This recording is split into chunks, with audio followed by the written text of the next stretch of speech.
And we are live, man. Because, man, let's get ready, bro. Because this is Set with Set and Key Media, and I'm back with another one for y'all.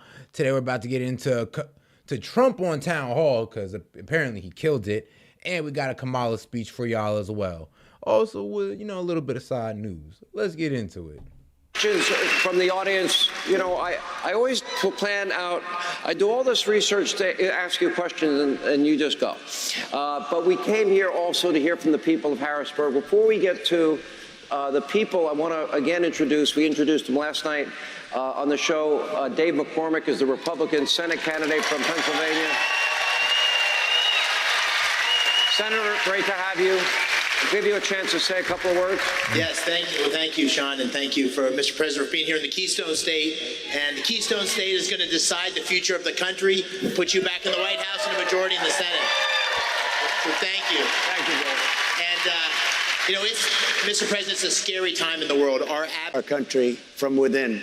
And we have a lot of bad people from within, but we have to straighten it. We have to, number one, have a border like we had it 4 years ago, which was strong, where the wrong people didn't get in. We have to have that. The other thing, we want to become, again, energy independent. We were energy independent 4 years ago. And what we really want is energy dominance. And then, as you know, I rebuilt the entire military, and we had it like nobody has ever had it before. And then this guy gave away $85 billion worth of equipment to Afghanistan. With a withdrawal that cost American life. Our country. But we have a lot more than that. His withdrawal did get 13 fellow soldiers taken out.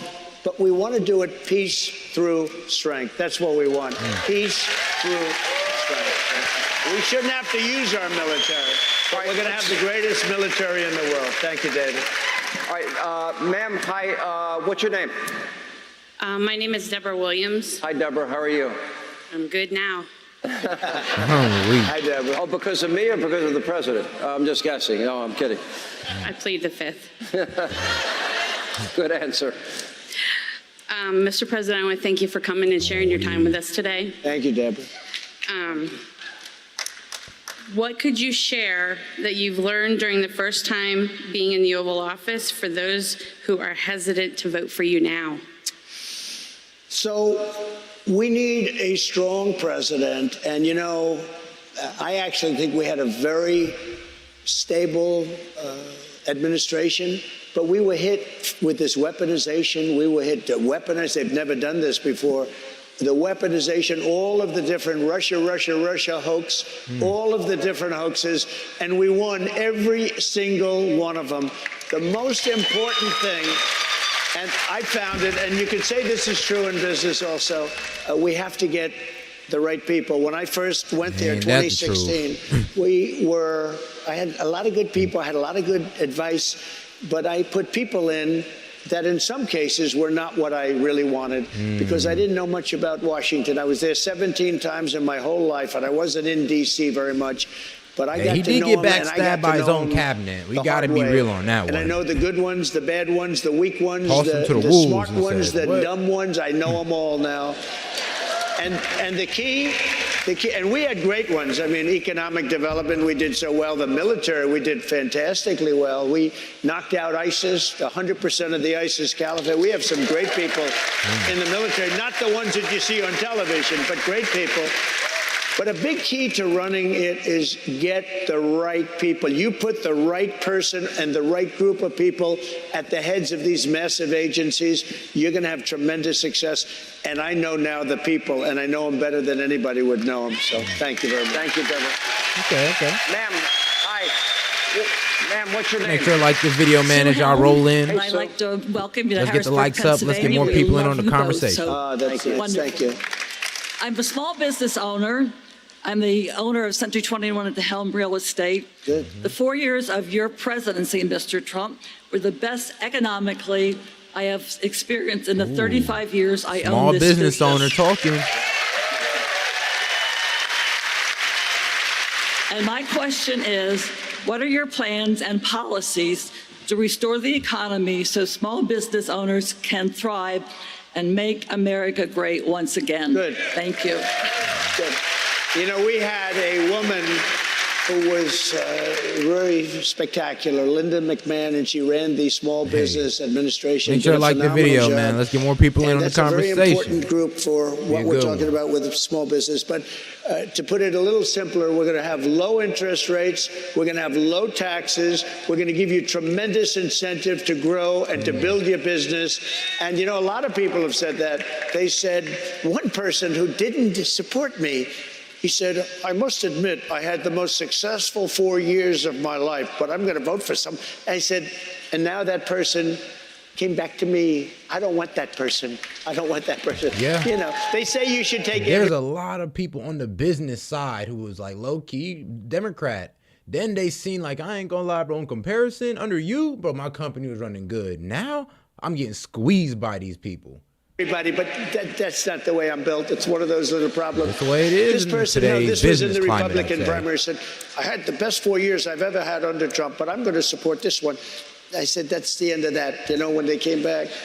But we're going to lower interest rates. We're going to have low taxes. We're going to have tremendous incentives for small business. You know, small business is much bigger than big business in this country when you add it all up. Yeah. And we're going to take care of small business in this country. Thank you very much. Thank you, ma'am. You need to rely more on small business instead of corporations. Travis Finkenbinder. I'm from Palmyra, Pennsylvania. Corporations do hand out jobs. Actually, any business gives us jobs.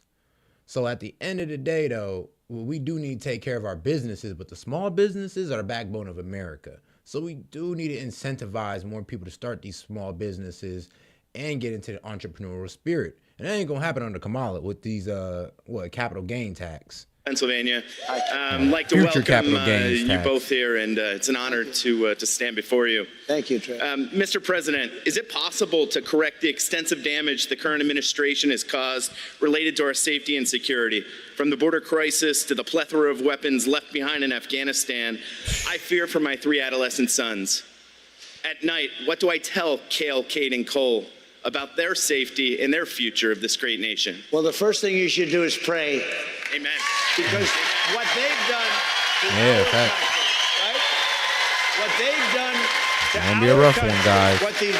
what Make sure to like and the I video, hate man. to Let's use get us the to word, what these 20 likes, stupid man. people, Appreciate the support. Naive people, but bad people. You know, weaponization. Again, they're after me. I got more court cases. On Friday, I have one. On Hey, Monday, I have shout one. out. And they do that for very bad reasons. They don't want Hey, you to what's good, campaign. Troutman?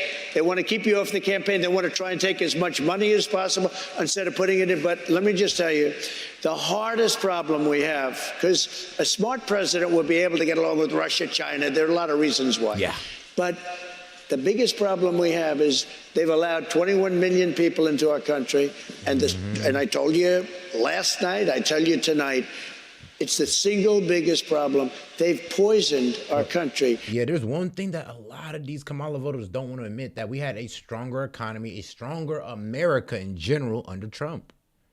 Like, as soon as Trump got out of office and Biden ran his first year, everything started going to hell all of a sudden. I'm not talking about just in America. I'm talking about outside America with the foreigners. Like, hey, for some reason, Putin felt like he couldn't trust America no more, and he went into Ukraine. For some reason, Hamas goes crazy on Israel. It's a coincidence. It's like, is this a coincidence? Could it be a coincidence? I don't know. Y'all tell me. They're coming in from prisons. They're coming in from mental institutions. Terrorists are coming in. The criminals are coming off the streets in Caracas, Venezuela, but all over the world, not just in South America. Make sure to like the video. We appreciate the support. It's the single hardest problem that we would have never had. If I were president, you wouldn't have that problem. You wouldn't have inflation. You wouldn't have Russia attacking Ukraine. You wouldn't have had October 7th with Israel. You wouldn't have had the Afghanistan disaster, which I think is the single most embarrassing day in the history of our country, where they have billions of dollars of equipment. We lost 13 great soldiers, and I celebrated and honored that Biden didn't even pull up to the funeral. They invited them. They called them. But yes, Biden and Harris, they want to talk about how Trump disrespect vets. Bro, at least he pulled up to their funeral. Bro, to not pull up to these people's funeral after they died on an order that you put in is maddening. It's like low-key crazy as hell. It's disrespectful. Wonderful. That's what they Biden call did? them their That's children, crazy. and they are. They're children. They're wonderful children. They're kids. I went to Arlington Cemetery with them the other day, and at their request. And they try to say he wasn't welcome. And Sean knows this better than anybody. And it was very tough for me to get there, I will tell you. I don't want to say that, but it was very tough. I was in a different part of the world, frankly. And I got there. And let's make sure to like the video, man. We got 162 of y'all in here, man. Go ahead and double tap that screen or 3 dots up there in the corner. Appreciate the support. And we had a beautiful couple of hours together. First, we had a ceremony, and then we had we went down to the grave sites, and they said, "Sir, could we have a picture with my son?" In one case, it was a daughter. Could we have a picture with my daughter? We took pictures. We had stayed for a long time, and then I left, and that was it. I thought it was beautiful. And those people are phenomenal, what they've done. Joe Biden and Kamala killed those children because of their incompetence, just like they had a gun. And to be honest, Trump already had a plan to get them out. He's moving them out bit by bit because he was trying to create that illusion as if America was still there. But when we fully withdraw them out, hey, man, the Taliban just looked over, their eyes popped out their glass. They were like, oh, really? Oh, y'all just going to leave like that? Hold on. Y'all not even taking the weapons with y'all? You're just going to leave them here? Oh, okay. Not only are we going to come back into power, but we're taking these weapons, too, that we might use against Israel to further aggress things in the Middle East. Like, he kind of left that open for them to do in a way. Like, if you want to keep it real. That killed them. And I went home, and I thought it was a beautiful thing. I told my wife, I told our great First Lady, who people love, they love her. Make sure to like the video. Appreciate y'all. It was so sad and yet so beautiful and joyful in a sense. I mean, the people, they had something that was very special. And I went there, and, you know, I had them up to Bedminster. I got to know many of them, most of them. But I get home, and I get a call from one of my people. "Sir, they're saying that you use this for public relations purposes." And you know what happened? It was so beautiful. Every one of those people made a video to say that Donald Trump came there. Yes, they did. I got enough publicity. I don't need publicity. I'd like to get half the publicity. I'd be very happy. But they said that, and you saw the videos. The videos became very, very well known and famous, actually. Some beautiful statements that I went there. I got nothing out of that except to take care of people that were not taken care of by our government. And Joe Biden and Kamala should call those people and apologize, because that was the most incompetent withdrawal in the history of our country. There's never been anything so. Think of it. We took the military out first. You're supposed to take the military out last. Once the military was gone, they had free shots at us. But we took the military out first, and then it began. We lost 13 soldiers. Many were horribly wounded, meaning no legs, no arms. The face was obliterated. Many, we don't even talk about those people. Yeah, so we're pretty much saying, bro, we only talk about the 13 that died. We're not even talking about the ones that are critically injured or that are got life-changing injuries. Like, we didn't even talk about them. But that was all on Biden, right? That was all on Biden. And here's the crazy thing is, y'all will still find some way to put that on Trump. Yeah, bro, y'all try to say, oh, well, Trump did something with the Taliban and all that good stuff. I'm like, bro, he threatened the Taliban and told them, I'm going to bomb you niggas if you touch an American soldier. He literally told that to them. And there's been people who've accounted who pretty much said, nah, he said that. He said that. So the fact that the Taliban knew that, oh, this is under Biden. Okay, this ain't Trump we're dealing with, so I ain't got to worry about getting my house bombed. Oh, this is Biden? Oh, yeah. Oh, he's sweet. Let's go ahead and just take it back. And that's exactly what happened. Hey, Trump didn't do anything. Trump didn't do anything. Biden did everything at that point. And y'all still want to blame Trump for some reason. It don't make sense. And we have to. We left Americans behind, and you cover that better than anybody. We left many Americans behind, and we left billions and billions of dollars of brand new military equipment behind, that now they are one of the largest sellers of military equipment in the world. Afghanistan, they're selling the equipment that we just walked away from. It was so incompetent, but to be with those people was a real honor, I have to tell you. And for them to go out of their way, and every one of them made a video. They said, "Sir, could you take a picture next to the grave of my son?" I said, "Of course." Could you imagine if I said, "No, I don't want to do it. I don't want to do it." But every one of those people appreciated it, and every one of them made a tape, and they sent it out, and it became very viral, as they say nowadays, and it was a great honor for me to be there. Thank you. And I should add, Kamala Harris and Joe Biden were both invited.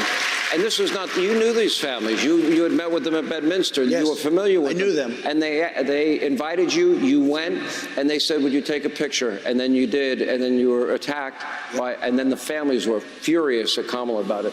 I think this is going to be the last question. What's your name, sir? Hi, Alistair Hackett from Spring Lake, New Jersey. Hey, Alex.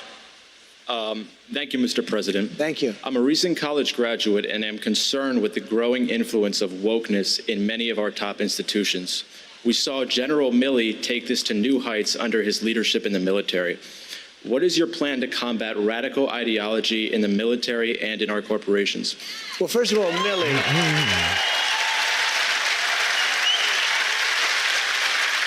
That day in Congress where Milley proclaimed his wokeness was an embarrassment to our country.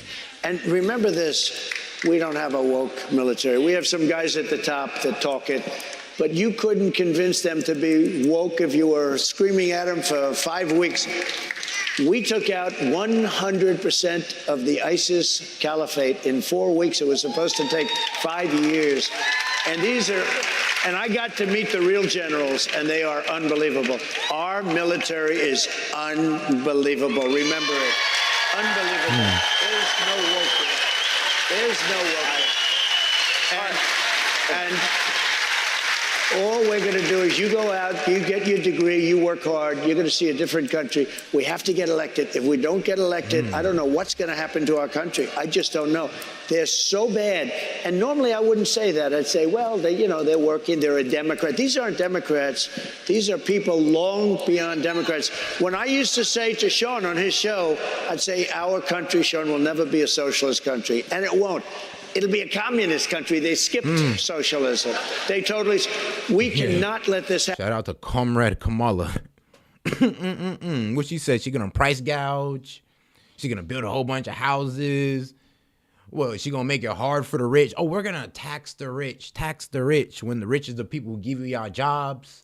So they gotta start cutting on production and all that good stuff. Well, that's y'all jobs, which is most likely most people work in the production aspect of things. Happen to our country, because if it does happen, we'll never be able to come back. We'll never be able to make a comeback from it. So we're going to have a big election. This is Pennsylvania, a very important, the Commonwealth. You never want to call it a state, the Commonwealth. If you ever call it a state, I've seen their political career ruined by saying the state of Pennsylvania. No, you never want to call it a state. Now, I'll tell you how dishonest they are. They'll take that one little statement where I said the state of Pennsylvania, and they'll play it, the state of Pennsylvania. They'll cut it. Well, there's one other thing. Let me just, because they're fake. And one thing we should say. Hey, you know what's so crazy, though, about that 5,000 prisoners, Talibani prisoners? They said that Trump released, the United States will release 5,000 Taliban prisoners. Yes. Yeah. Why do y'all leave out the part where they said they would release 1,000 American people? Because let's be real, America, we're all about our citizens. So you telling me y'all wanted to leave out the part where, yeah, he released 5,000, yeah, for 1,000 of ours. Like, bro, it's America first. What do you think? It's our citizens first. If we got to go give them 5,000, get 1,000 of ours back, that's always been the American way. Sadly, it has. Like, it did. Look, if you ask me 5,000 Palestinian prisoners for 1,000 American prisoners, shoot, I'll make the deal. Like, what? Them is our soldiers. Nah, they give them back. Come on. But why y'all leave that out, though? Why y'all got to lie so hard on Trump? Come on. This is Washington Post, too. You could read this on Washington Post. The United States will release 5,000 Taliban prisoners, and the Taliban would release 1,000 of its prisoners. So American prisoners, pretty much. Why y'all leave that part out? Like, that's crazy. Not him and not Fox. And we have a couple of others out there that are good. But the biggest, a great Don't tell the enemy truth, to man. this Come on now. country This is- is the fake don't- news don't tell media. one side. It's a big, big enemy. And they have to change their ways. They have to change. And we got almost 700 of y'all in it, really 693 to be exact. Make sure to like the video, man. Let's get us to 50 likes. Go ahead and double tap that screen or 3 dots in the corner. If you want to super chat in, man, you want to comment or question read out loud to the chat. Like I said, just $1 and up, man. Appreciate the support. Let's go. Before we let the president go, because this is airing part 2 on Thursday night, I want to ask you one final question. In 5 nights, you'll be on the stage, not with me, but with Kamala Harris. Now, if I'm going to make a prediction, I think she's going to try and annoy, agitate, irritate, frustrate, and piss you off, to use a phrase. And it's going to be all ad hominem attacks. Aware just to get him out of his body. How she debates and probably every name in the book she can call you, and without giving away your tactic. Yeah, you don't want to do that, but when I had Biden, you and I had the same discussion. Yeah. And you know what's so crazy? If he didn't save those 1,000 people, y'all told him he don't care about American soldiers. So what is it? It's either does he care about American life? Because hey, if you care about American life, you don't really care. So Trump actually proved that he cares about soldiers, which y'all say he don't. And let's be real, he proved that, I'm gonna be real with you, that he actually cares about America. He really meant, all right, cool, I'm trying to be like, let bygones be bygones. Look, we're gonna withdraw, you're gonna give us our prison, we're gonna give you your prisoners, we're just gonna call it a day and leave it at that. We'll withdraw. That was supposed to be the deal. I don't know nothing wrong with that. That sounds like a pretty good negotiation if you're looking for peace. Here's the thing, though. Some of y'all have a very dictator mindset. What, you want the president to come out here and start stepping on people's necks for y'all? What? Start making the whole world mad at us for y'all? It's like, come on now. You think Trump's a dictator, man. Y'all mindset is on dictator. I let him talk. I'm going to let her talk because, you've all seen it. There are those that say that Biden is smarter than she is, okay? And if that's the case, we have a problem. But, debating's an interesting thing. I've been in many debates. I think I probably won because of debating, maybe. We had a lot of debates with the Republicans. Then we had Crooked Hillary. We had a lot of different people we had to debate. And we had some great debates. You do remember the Rosie O'Donnell debate. Remember Rosie? Rosie O'Donnell. She's a real great one. Isn't she a great one? Anyway, but a debate is interesting. You can go in with all the strategy you want, but you have to sort of feel it out as the debate's taking place. I've seen it. You go in there and you have a strategy. Mike Tyson made the statement, everybody has a plan until they get punched in the face. It's true. It was a brilliant statement. It's a brilliant statement. See, and that's how you know this man cares about the country.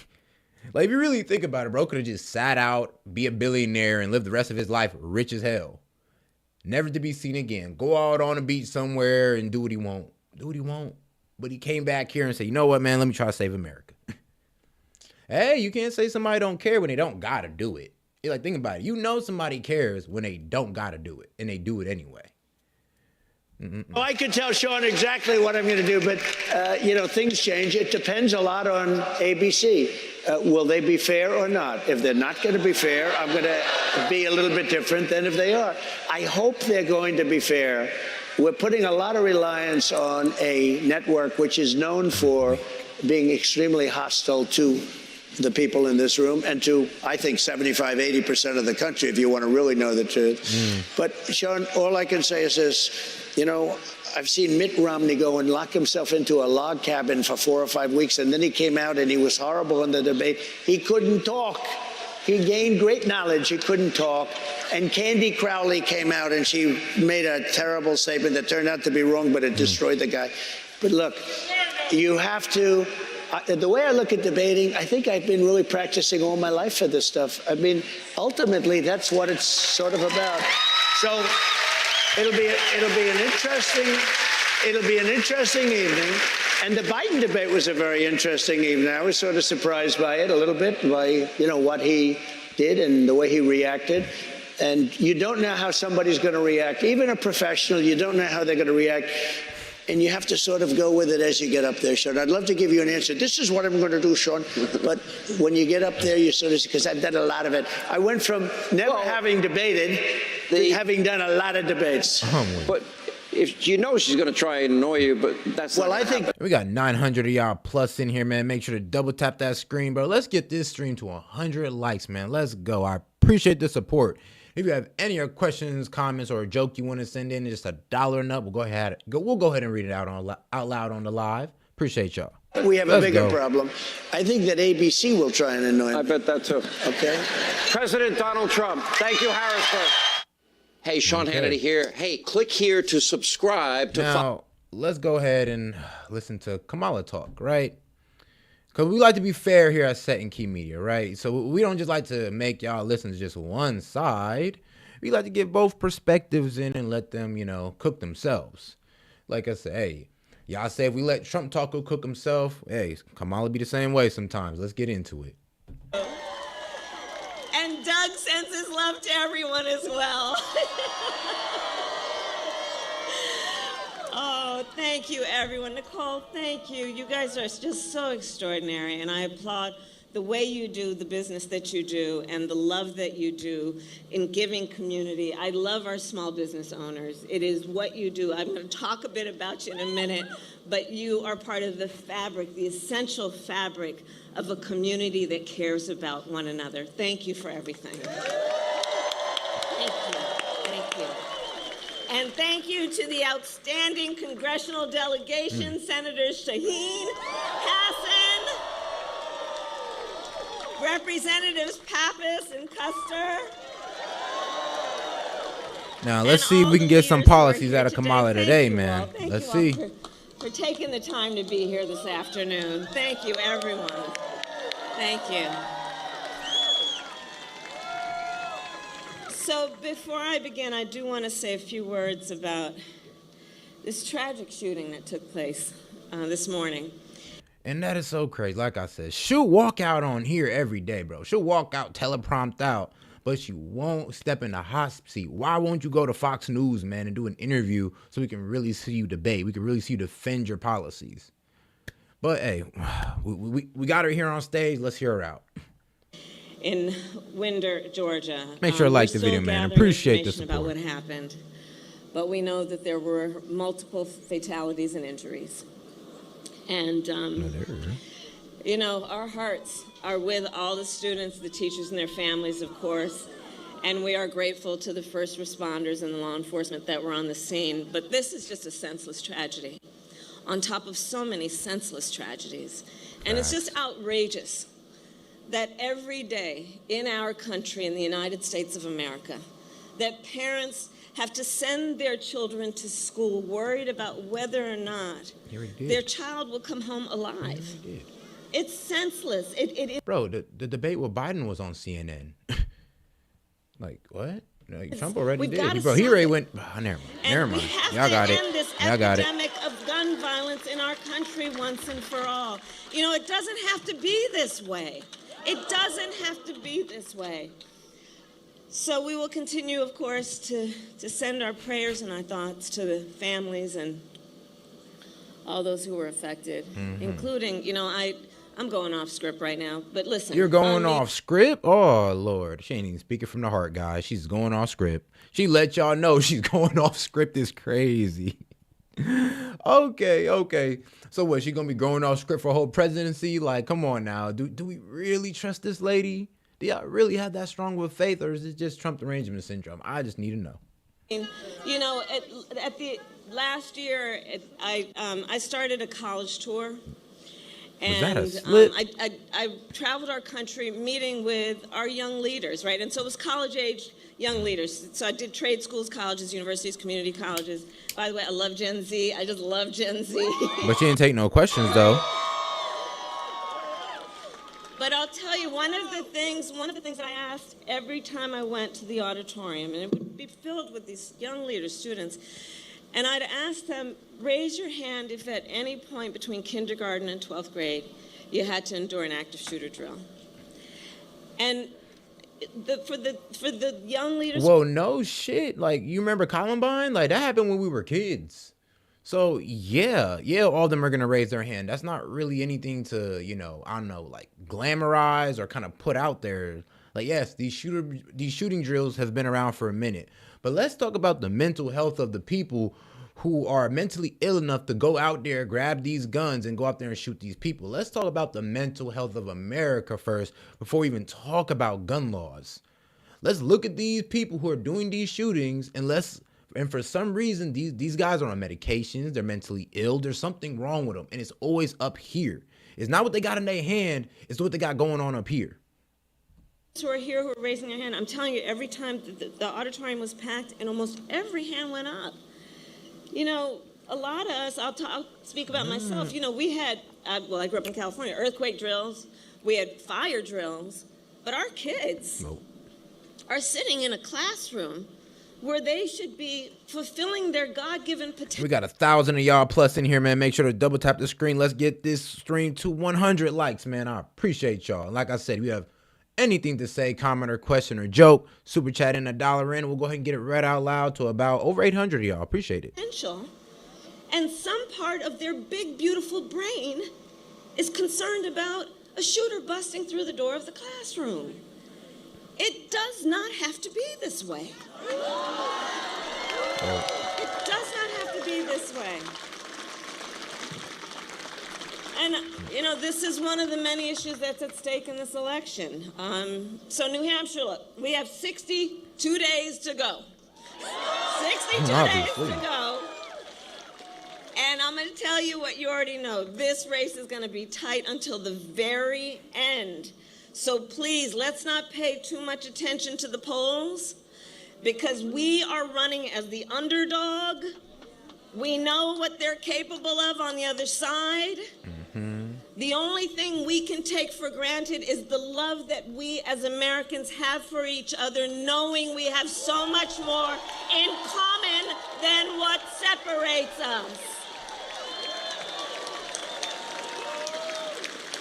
And we've got some hard work ahead, but we like hard work. Hard work is good work. Hard work can be joyful work. And so we are up for the task, and with your help, we will win in November. We will win in November. And that, in large part, is because we know what we stand for, and when you know what you stand for, you know what to fight for. We love our country, and we believe in the promise of America. That's so much of what I think brings us all together this afternoon. We believe in the promise of America, and that includes a topic we're going to discuss today, which is what I call an opportunity economy, building an opportunity economy. Okay, let's hear it. All right. And my vision of an opportunity economy is one where everyone can compete and have a real chance to succeed, where everyone, regardless of who they are, where they start, can build wealth, including intergenerational wealth, where workers are treated with dignity and everyone has the freedom to join a union if they choose. Oh, that's we got that now. Where we remove barriers to opportunity so anyone who wants to start a business can have access to the tools and the resources they need to do that. I believe, and I said it before to Nicole, I believe America's small businesses are an essential foundation to our entire economy. Think about it. Think about it. Small businesses in our country employ half of all private sector workers. Half of all private sector workers own or run a small business or work for a small business. They do trillions of dollars of business every year. They generate revenue that helps repair our roads and pay our teachers. And for all of those who are or know of small business owners, the thing I love about you is that you're not only leaders in business, you are civic leaders. Yeah, but let's be real though. Who gives out most of the jobs? Who gives out most of the jobs in America? It's the corporations, sadly. Yes, it's the corporations that give out most of the jobs. So you're trying to low key, I guess, pander to the small businesses, which is great, by the way, I guess. But you just can't leave out the corporations as if they don't give out the most jobs. So you're like, yeah, small businesses give out jobs, but nowhere near as much as the corporations. If we was to depend on small businesses for jobs, there'd be no jobs left at a certain point. Remember, like we said, they're a small business, which means they can only provide like, I don't know, 1 to 200 jobs at max. While a corporation can provide, well, hundreds of thousands. You are community leaders. You are mentors. You hire locally. You believe in the community, and you're part of the glue of the fabric that holds communities together. You provide the local meeting space. You are the types of folks where you know who your regulars are, and when someone's walking in the door and you can tell they've had a bad day, you know exactly what they need. Isn't that the best of who we are? Isn't that the best of who we are? And I've met so many entrepreneurs across the country who take the incredible leap of faith that is required to start a small business. Folks who put their life savings on the line and work through the weekends and holidays, because they aren't just building a business, they're pursuing a dream. They're building a better future for their employees and for the people they love in their communities. And by extension, they're building a stronger middle class and a stronger America for us all.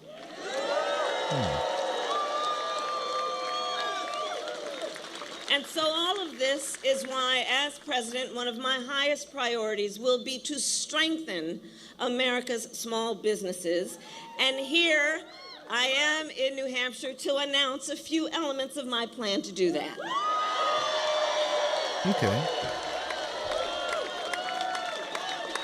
So first, we're going to help more small businesses and innovators get off the ground, okay? Now, I'm setting what some, I'm sure, are going to call a very ambitious goal, but you know what? I think we should admire ambition in each other. So I want to see 25 million new small business applications by the end of my first term. Yeah, but you can't gut out the corporations for and to help that. achieve this, we will lower the cost of starting a new business. So here's the thing. On average, it costs about $40,000 to start a new business in America. That is a great financial barrier for a lot of folks, and it can hold entrepreneurs back. And the current tax deduction for a startup is just $5,000, okay? So then you got to make up the delta there. Got to figure out how you're going to do that. Not everyone has access to that kind of wealth and capital. So part of my plan is we will expand the tax deduction for startups to $50,000. All right, where that coming from? Like, what, you gonna print it and add to the inflation rate? Like, tax it out of us? Like, all right, where's it coming from? Well, oh, you're gonna tax the rich so they give us less jobs. Like, how that gonna work? Like, come on now. Where are you getting it from? Please go into details. It's essentially a tax cut for starting a small business. Second, my plan will help existing small businesses grow. We will provide low and no interest loans to small businesses that want to expand. And we will, and this is very important, cut the red tape that can make starting and growing a small business more difficult than it needs to be. More difficult than it needs to be. I could agree to that. For example, we will make it cheaper and... But how are you going to be able to get this money to these people? Like, where is it coming from, Kamala? Is it going to come from the tax? Because let's say this. If you go ahead and tax the rich to give to the middle class to start small businesses, well, a lot of these people who own small businesses are actually working for corporations to help fund their small business. So if a corporation let them go, that's a huge funding out their business. And there's no 25 to 40K that's going to replace it. Like, let's be real there. So like I said, it's like, y'all want to be anti-corporations, but sadly, Sadly, we got to make sure things work from the top down, not the bottom up. Easier for small businesses to file their taxes. Similar to how individuals can take a standard deduction. You know, I said to my team, kind of like, now I'm going to date myself again because they no longer do it, but kind of like you remember the 1040 EZ? Like that kind of idea. Like, you know, it's crazy. And a lot of people say, oh, how does taxing the rich, like, affect the jobs? I'm just like, dog. First off, she didn't even let you know how much she's taxing these people. Actually, I think she did. She said 25%. If these companies get taxed more in a struggling economy, so that means, look, it's already hard to make a buck out here for businesses and corporations, unfortunately. So you're telling me you're going to put more taxes on them? And then when they got to cut costs and do layoffs, then what?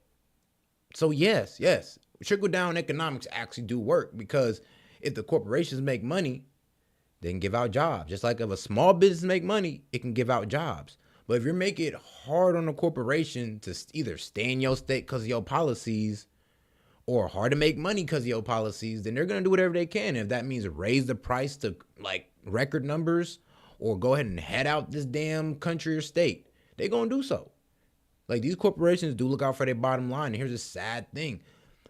America's kind of at their will right now, because, yeah, if we don't got these corporations, we don't got jobs to fuel this economy. Yeah, right? Like, let's just take away some of the bureaucracy in the process to make it easier for people to actually do something that's going to benefit our entire economy.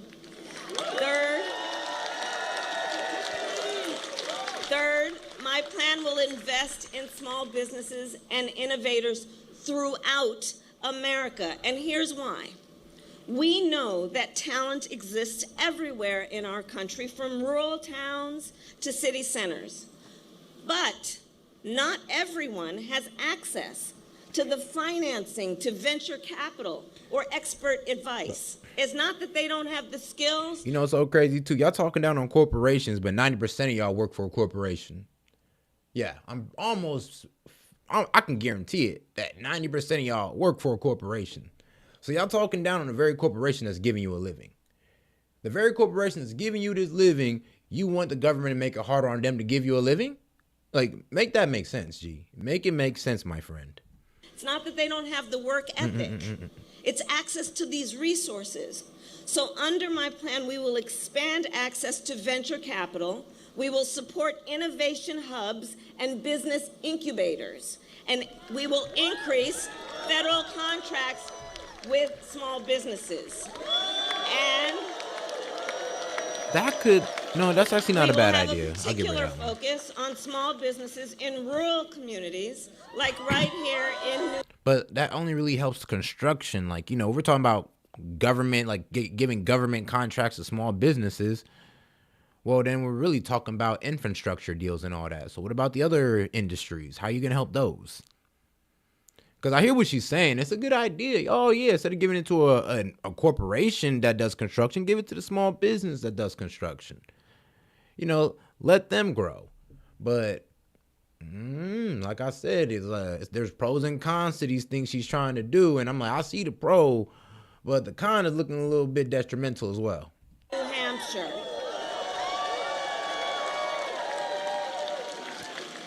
Finally, my plan will make our tax code more fair while also prioritizing investment and innovation. So let us be clear. Billionaires and big corporations must pay their fair share in taxes. Don't they already pay? Because here's the thing. It's just not right. No, it's not right that you pretty much cause a mass inflation and you cause food prices to go up through this war in Ukraine and all that, and now you're asking the billionaires to bail y'all asses out. That's unfair. That's crazy unfair. That's what I'm saying. I don't even think we should tax the rich. It ain't their fault. Like, our government put us in this situation. Get us out. Why you over here looking at the billionaires going like, okay, well, we're just going to tax y'all to death then, so, you know, to bail us out. It's like, bro, what? You know what? If there's only, I ain't be real with you, there's only a couple billionaires we should be taxing. And those are the banks. Yeah, those are the banks. Yeah, we should go ahead and get that money back from 2008 from and be like, hey, no. Y'all need to pay us back. Come on now. Come on. Go ahead and hand it over and help the people out like the people helped y'all out.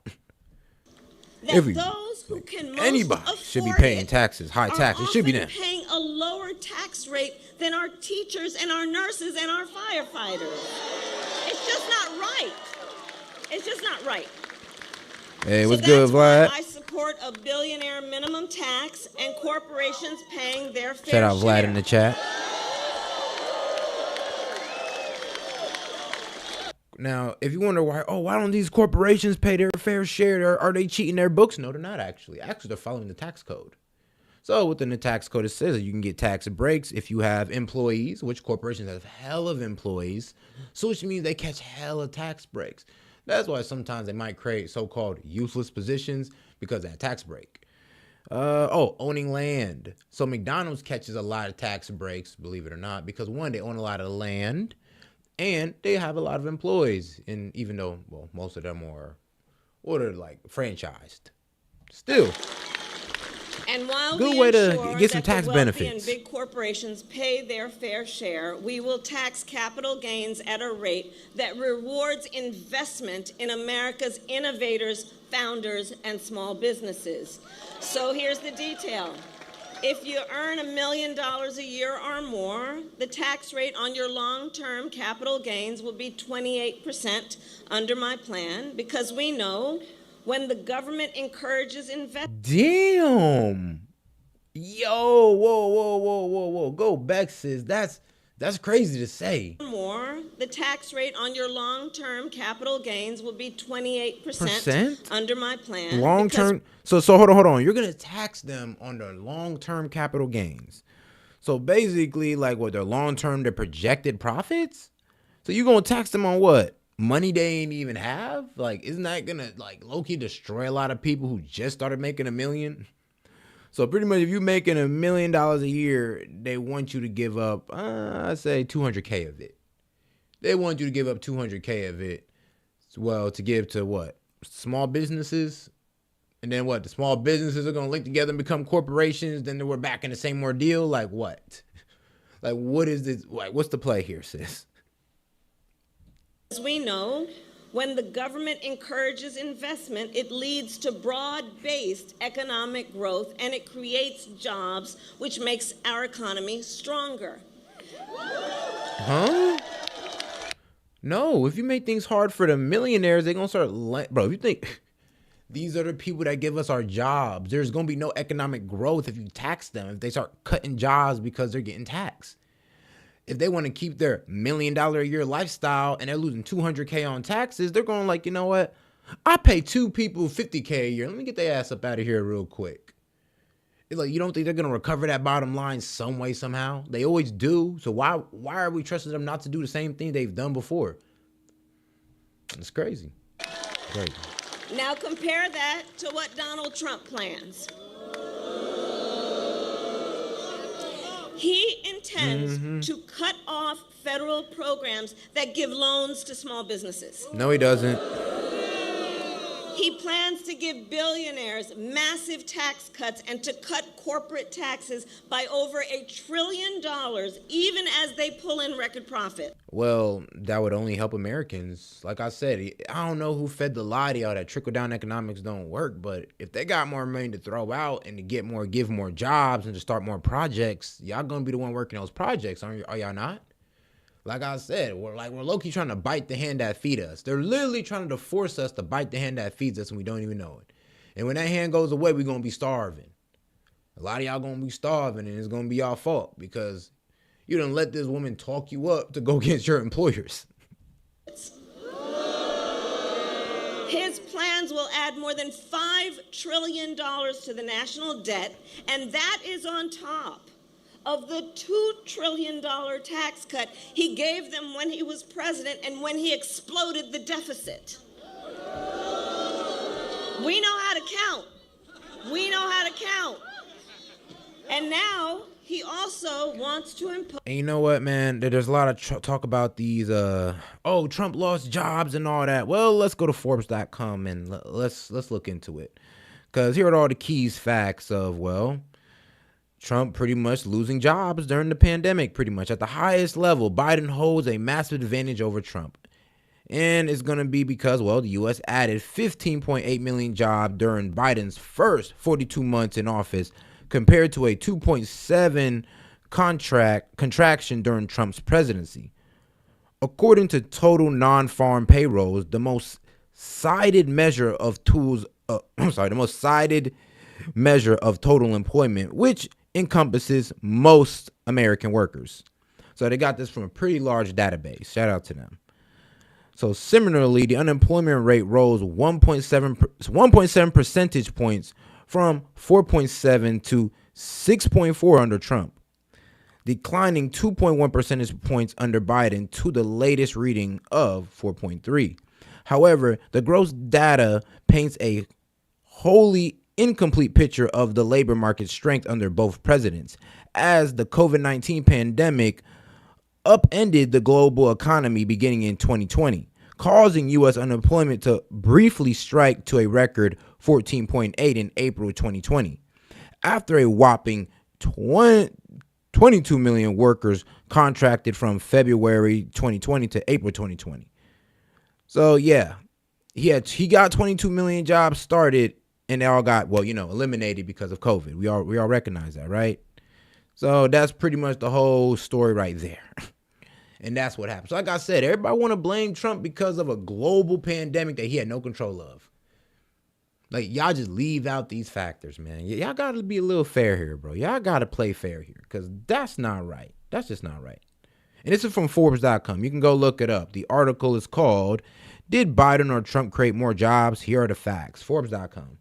What in effect is a national sales tax on everyday products and basic necessities, which will skyrocket the cost for families. Pretty much Trump was beating Biden. Bro added 22 million jobs pretty much. He pretty much beat Biden, but because of the pandemic, well, all those 22 million jobs that were contracted, that was set to go off on during the pandemic times, fell out. But then, they got added back on because everything cooled down when Biden got back in here. So it was what Trump set up that got Biden those damn jobs. It's right in Forbes. Please look it up. This ain't just me talking. It's in Forbes. All of this, if Donald Trump were to win in November, he intends to end the Affordable Care Act, which would significantly increase costs on small businesses, as we know. And, well, you know what? The courts are going to handle that, and we will handle November. Yeah, fucked it up. How about that? That's how we'll handle that. How about that? But think about it. It wants to end the Affordable Care Act, taking us back to a time when insurance companies could deny people with pre-existing conditions. You remember what that was? Children with asthma, breast cancer survivors, grandparents. That was never happening. With diabetes. So, yeah, look, we are here to tell him and them we are not going back. We're not going back. We're not going back. We're not going. What? It's a good employment and low inflation? That's what we don't want to go back to. A stronger economy, a more peaceful, world. Like, damn, we don't want to go back to that, guys. Is that really the mantra y'all want to go on? Are y'all sure? You sure? Well, okay then. Hey, if y'all want to sound like that, go ahead. Go ahead.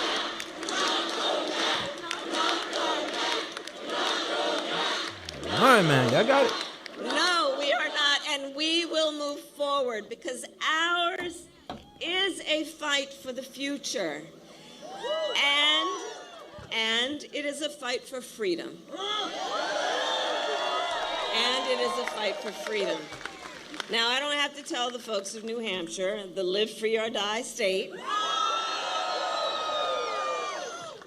you know the importance of individual freedoms, fundamental freedoms. You know how hard people fought for these freedoms, and that they are foundational to who we are and what we stand for as America, including the fundamental freedom of a woman to make decisions about her own body and not have her government telling her what to do.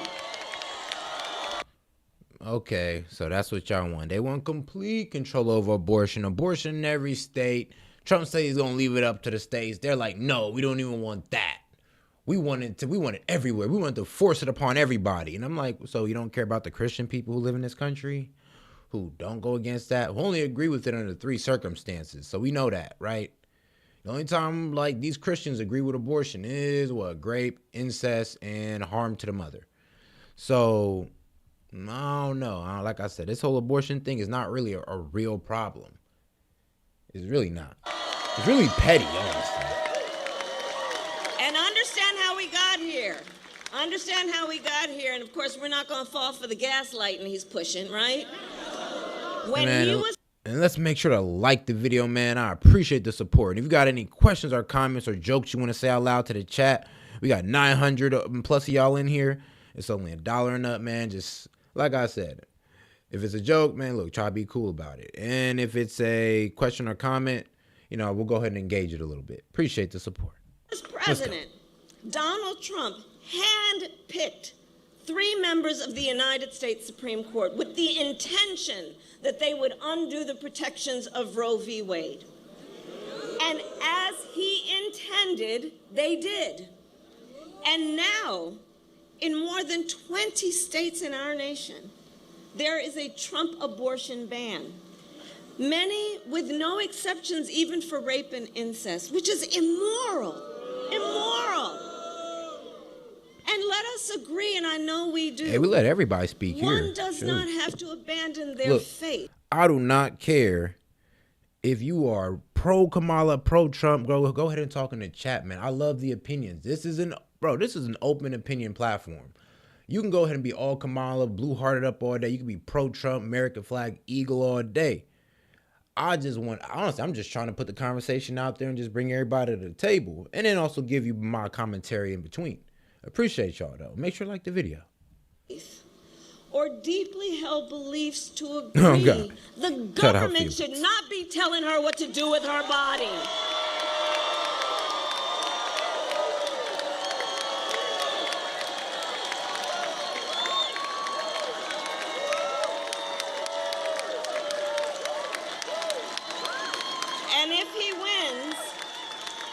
And if he wins, you can be sure Donald Trump will go further. And he will sign a national abortion ban. Oh, will he? And no, Project he won't. 2025. It's not real.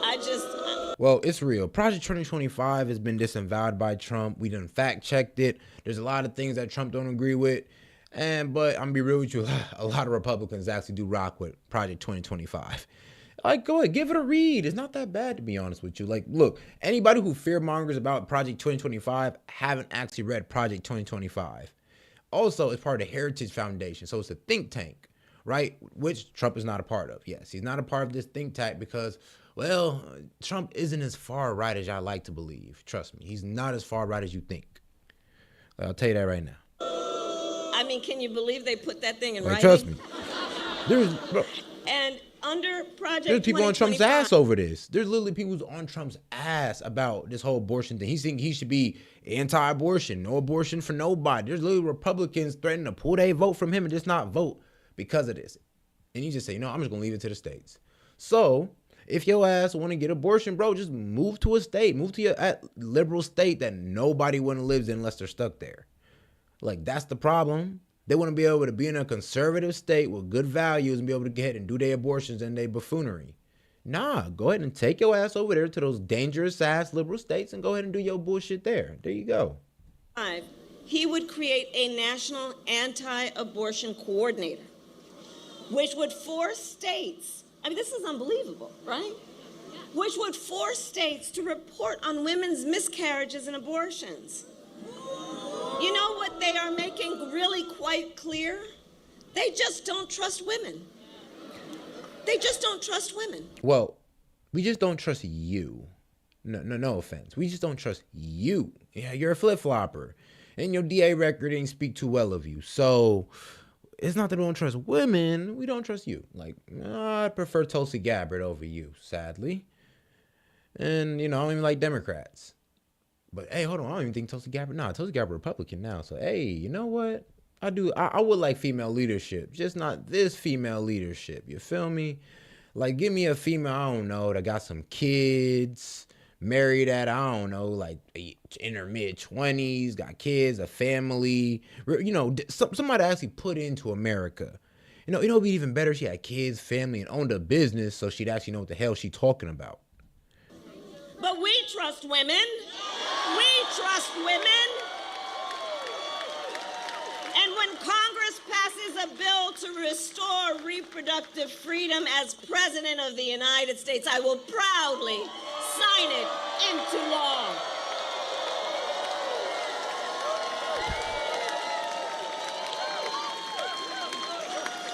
And like I said, if you got any questions or comments, man, for the chat or myself, I'll go ahead and I'll gauge with you on it, man. Just sending $1 up if it's weighing that much on your mind. If not, man, just go ahead and like the video. Let's keep the video going, man. I appreciate the support. Across our nation, the chat's moving way too fast right now. Not tripping.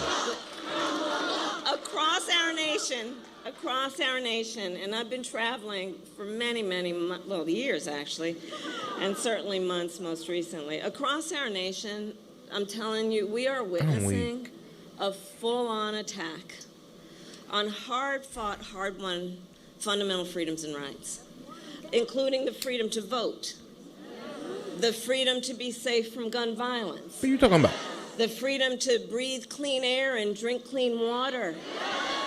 The freedom to love who you love openly and with pride. You know, you can support both parties.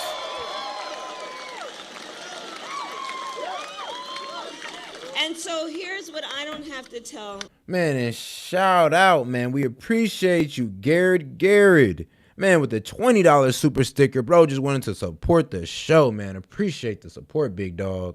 Appreciate it. So, yep, Garrett, man. Appreciate it. The folks of New Hampshire, because you know it so well, it's part of your DNA. Generations of Americans before us, they fought. Hey, if you have anything you want to say in the chat, bro, I'll go ahead and I'll read it out for you. Fight for freedom in our country. And now, the baton is in our hands. The baton is in our hands. So let us understand, which we do, our purpose at this very moment. Let us remember the broad shoulders upon which we stand and the traditions. You know what? I'm going to give y'all one for free, okay? Because somebody was talking about, because I keep hearing this. Oh, well, Trump was on the Epstein list. No, he wasn't. No, he was not. Trump was in Epstein's black book, okay? There's a difference. He wasn't on the Epstein's client list. So we cannot definitively prove that Trump was out there buying little kids. No, we cannot. What we can do, though, is shit. Hey, man, Garrett, shout out, man. Welcome to it. Oh, man, you started a package? Hey, man, he's a member now.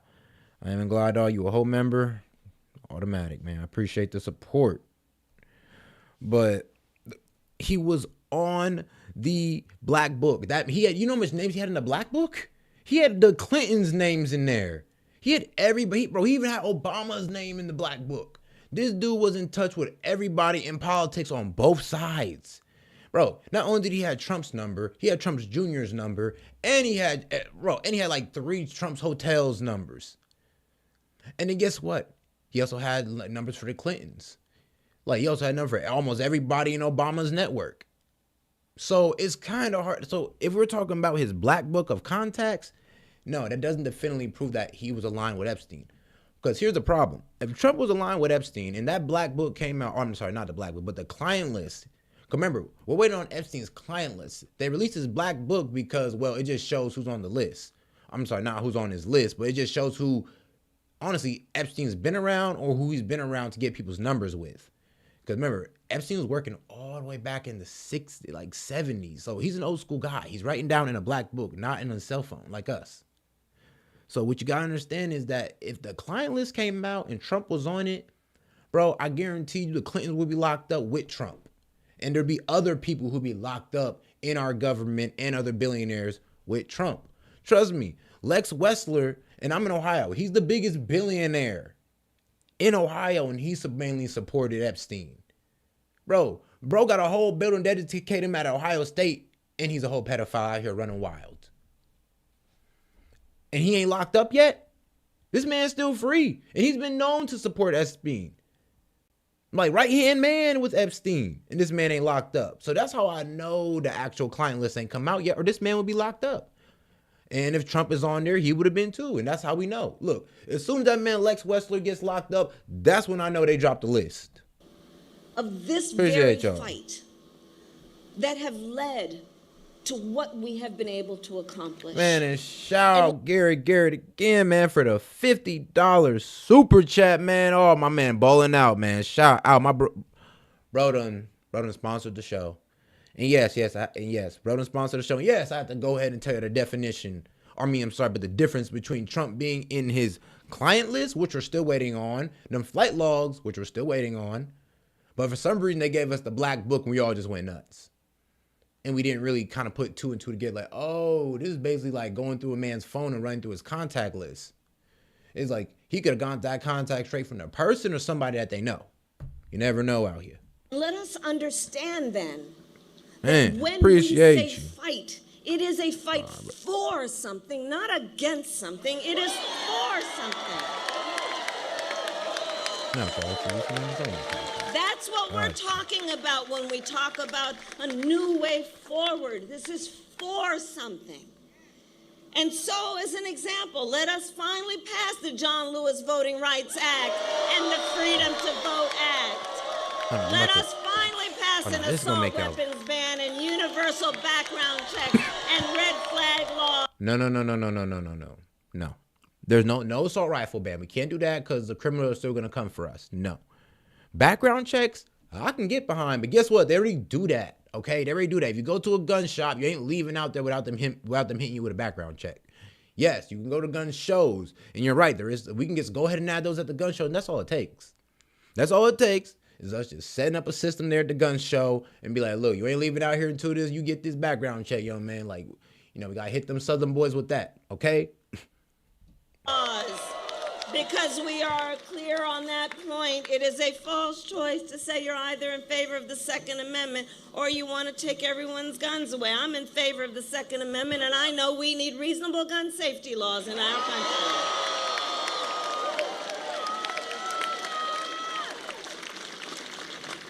And there's another point that I'd like to stress about this election in 24.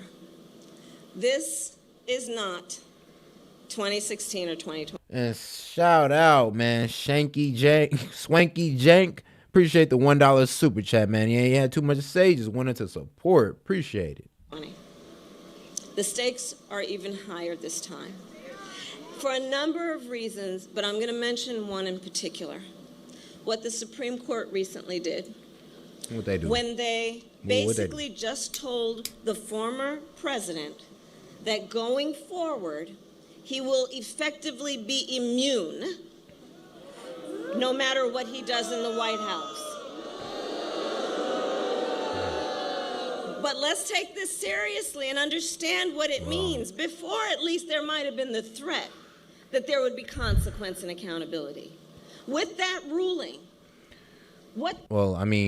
hasn't President always had that kind of upper hand in the White House? Like, let's see, the president dropped a bomb on Japan that went to the world court. He ain't catch no consequences, though. It's like, I'm gonna be real with you. If presidents have committed atrocities, then we kind of just let them go. So, I don't know. What does Trump need immunity for besides enacting a rule as a president? That's what they're talking about. And honestly, it ain't even really something he's trying to enact. It was actually a case point he brought up. Well, his lawyer brought up to saying that, well, if you're a president, whatever you're doing as president, you have an immunity under you. You know that, right? And no, we're not going like, oh, well, he can just go out there and just pop somebody in the head. No. That's not you acting as president. You acting as president is you serving a direct order to the military or something, or to your right-hand people, and they do something. And then if something gets out of hand and there's a death, you're immune from that. Yeah, you get immunity. But anything outside of that, you just at the crib and he conspires to go try to kill his wife or something, then no, you're going to jail, G. What this means is that almost explicitly he has been told no consequence. And just imagine Donald Trump with no guardrails. Just imagine, with no guardrails. He has openly vowed to be a dictator on day one. He has said he would end the independence of the Department of Justice, the United States Department of Justice. I mean, bro. So he could have... Bro, if presidents ain't have immunity, then, bro, I ain't gonna lie. A lot of presidents have been locked up over some stuff right now, like COINTELPRO, MK Ultra, all this stuff that we found out, bro. We need to knock on a couple presidents' doors and be like, yeah, dog, you going to jail. That was some BS you did right there. The unchecked power to seek vengeance against people who disagree. But we ain't arrest them yet. He even called for, I'm going to quote now, the termination COINTELPRO of the Constitution of the United States of America. We ain't arrest that nigga. Let us be very clear. Someone who suggests we should terminate the Constitution of the United States of America should never again stand behind the seal of the President of the United States. He never said that, but okay. Okay, then. It's crazy. That's her closing point. It's a cap. Like, I'm gonna be real with you. Everybody loves the Constitution. Like, everybody loves the Constitution. Nobody can go against this Constitution. The Constitution is the whole reason why the presidency is even going like this. So if he wanted to go against the Constitution, I'm gonna be real with you, Trump wouldn't be in an election. He just try to take it through military force or something. Or he's a billionaire, he can hire mercenaries, he can try to take it through that or something. Like, you feel me? If he really wanted to try us, he'd do it. If he really wanted to overthrow democracy, he wouldn't try to just get elected in, he'd just take it. He never said that. And if he did, again. Dude, I think he'd enact it right now. So I'll end where I started. When it comes down to it, we are all here together because we love our country. We love our country. And we know the privilege and pride that comes with being an American. And I do believe it is one of the highest forms of patriotism to fight for the ideals of our country. That is how we realize the promise of America. Okay. Okay, Ms. Harris. Okay, Ms. Harris. We heard you talk, but there's a couple things going on here, Ms. Harris, so that I need to inform the chat about. First, let's inform the chat on how come Tim Walz's family don't align with his political views. So, and here's the crazy thing. Remember, y'all judge Robert F. Kennedy's family for going against him. So, his family don't even agree with him. They tossed him out. They went dim. Like, you know, they're Dems. It's like, okay, cool. You better have the same type of vitriol for Tim Walz. I need the same energy I have for R.F. Kennedy for my man Tim Walz. Let's go. Of Vice Presidential nominee Tim Walz have declared they're throwing their support behind Donald Trump. His family, dog. The fam. Going for Donnie T. Presidential nominee Tim Walz have declared they're throwing their support behind Donald Trump. Our Washington correspondent Annalise Nielsen explains why this may spell trouble for the Harris campaign. It's no secret politics can be divisive among families. Indeed, some of Donald Trump's relatives have become his harshest critics. But this election, it's the relatives of vice presidential nominee Tim Walz who could cause an upset in the state of Nebraska and swing a race that could decide who wins the presidency if there's a tied result come November. Minnesota Governor Tim Walz is originally from Nebraska, but entered politics after he moved to Minnesota. Some of his relatives back in the Midwestern state of Nebraska have now declared they're voting for Donald Trump, even posing... The whole fam Trump. The whole fam. Don't even agree with him. Oh, man, where's that same energy, bro? Come on. Same energy I have for RFK, I need it for Tim Walz. Come on now, let's go. Let's go, man. For this photo shared by the Daily Mail, wearing shirts that say waltzes for Trump. Tim Walz's older brother. Waltzes for Trump? Oh my God. You know what, bro? Hey, every time somebody starts talking up Kamala or Tim Walz, just go ahead and put waltzes for Trump. They just go ahead and put that. And then if they want to talk about that, look, just go ahead and show them this picture right here. This is Tim Walz's family. Waltzes for Trump. Yo, how? I'm a chat, bro. Chat. How much do you have to low-key go against somebody to have a shirt made? They had a family shirt made for this. They had a family shirt? Like, you know it's real when they had a family shirt saying for Trump. I need to get me that shirt, bro. Bro, somebody send me the link to that shirt, man. I'll have to get one right now. I'll wear that mug on stream, man. Waltz is for Trump. Let's go. Brother Jeff posted in a Facebook group that was subsequently picked up by the New York Post saying, I'm 100% opposed to all his ideology, the stories I could tell, not the type of character. Oh my God. It's like y'all gonna say anything. Anything. Jeff Waltz, Tim Waltz's brother. The stories I could tell, not making the type of character you want making these decisions about your future. His own brother said this. His own brother. So hold on. Who was that? No, Virgil. Bring your ass back here, Virgil. No, Virgil, bring your ass back here. Where'd that comment go? What? Fact check. This is not Tim Waltz's family. These people are essentially estranged cousins. I don't know about that, because this is Tim Waltz's brother. Jeff Waltz. Like I said, with that energy. Come on now. Waltz for Trump. That's all I'm going to say. Waltz for Trump. Hey, his family don't even agree with him. I love this. I love it. Where that energy, man. Y'all try to say this was his estranged cousin. It's his brother. He said the stories I could tell. Not the type of character you want making decisions about your future. Yeah, I know. We're talking about the dude who got stolen valor and who put tampons in boys' bathroom. Tampon Timmy for a reason now. Do you want making decisions about your future? Family dramas aside, Waltz there's a family for reason Trump, why bro. this could matter. Nebraska and Maine The are the fam. only two states The that apportion fam. their electoral college votes. In every other state, it's winner takes all. But in deep red Nebraska, one single district voting Democrat could give the Democrats an extra electoral college vote. And here's why that matters this election. If Kamala Harris and Tim Walz win the blue wall states of Wisconsin, Michigan, and Pennsylvania, and Donald Trump wins Arizona, Nevada, North Carolina, and Georgia, we could see a scenario where Harris and Trump each have 269 electoral college votes once all the safe states are tallied up to. Either tie would be candidate hilarious. needs That'd be crazy. 270 electoral college votes to win. In that case, one single district in Nebraska could decide the presidential election. If the electoral college result ends up tied at 269 to 269, that would mean it's then up to Congress to decide who becomes the next president of the United States. That's why this one group of unruly relatives in northern Nebraska could change this entire campaign and spell trouble for Kamala Harris. Annalise Nielsen's the story. I'm sorry, though, but it's just the stories I could tell you.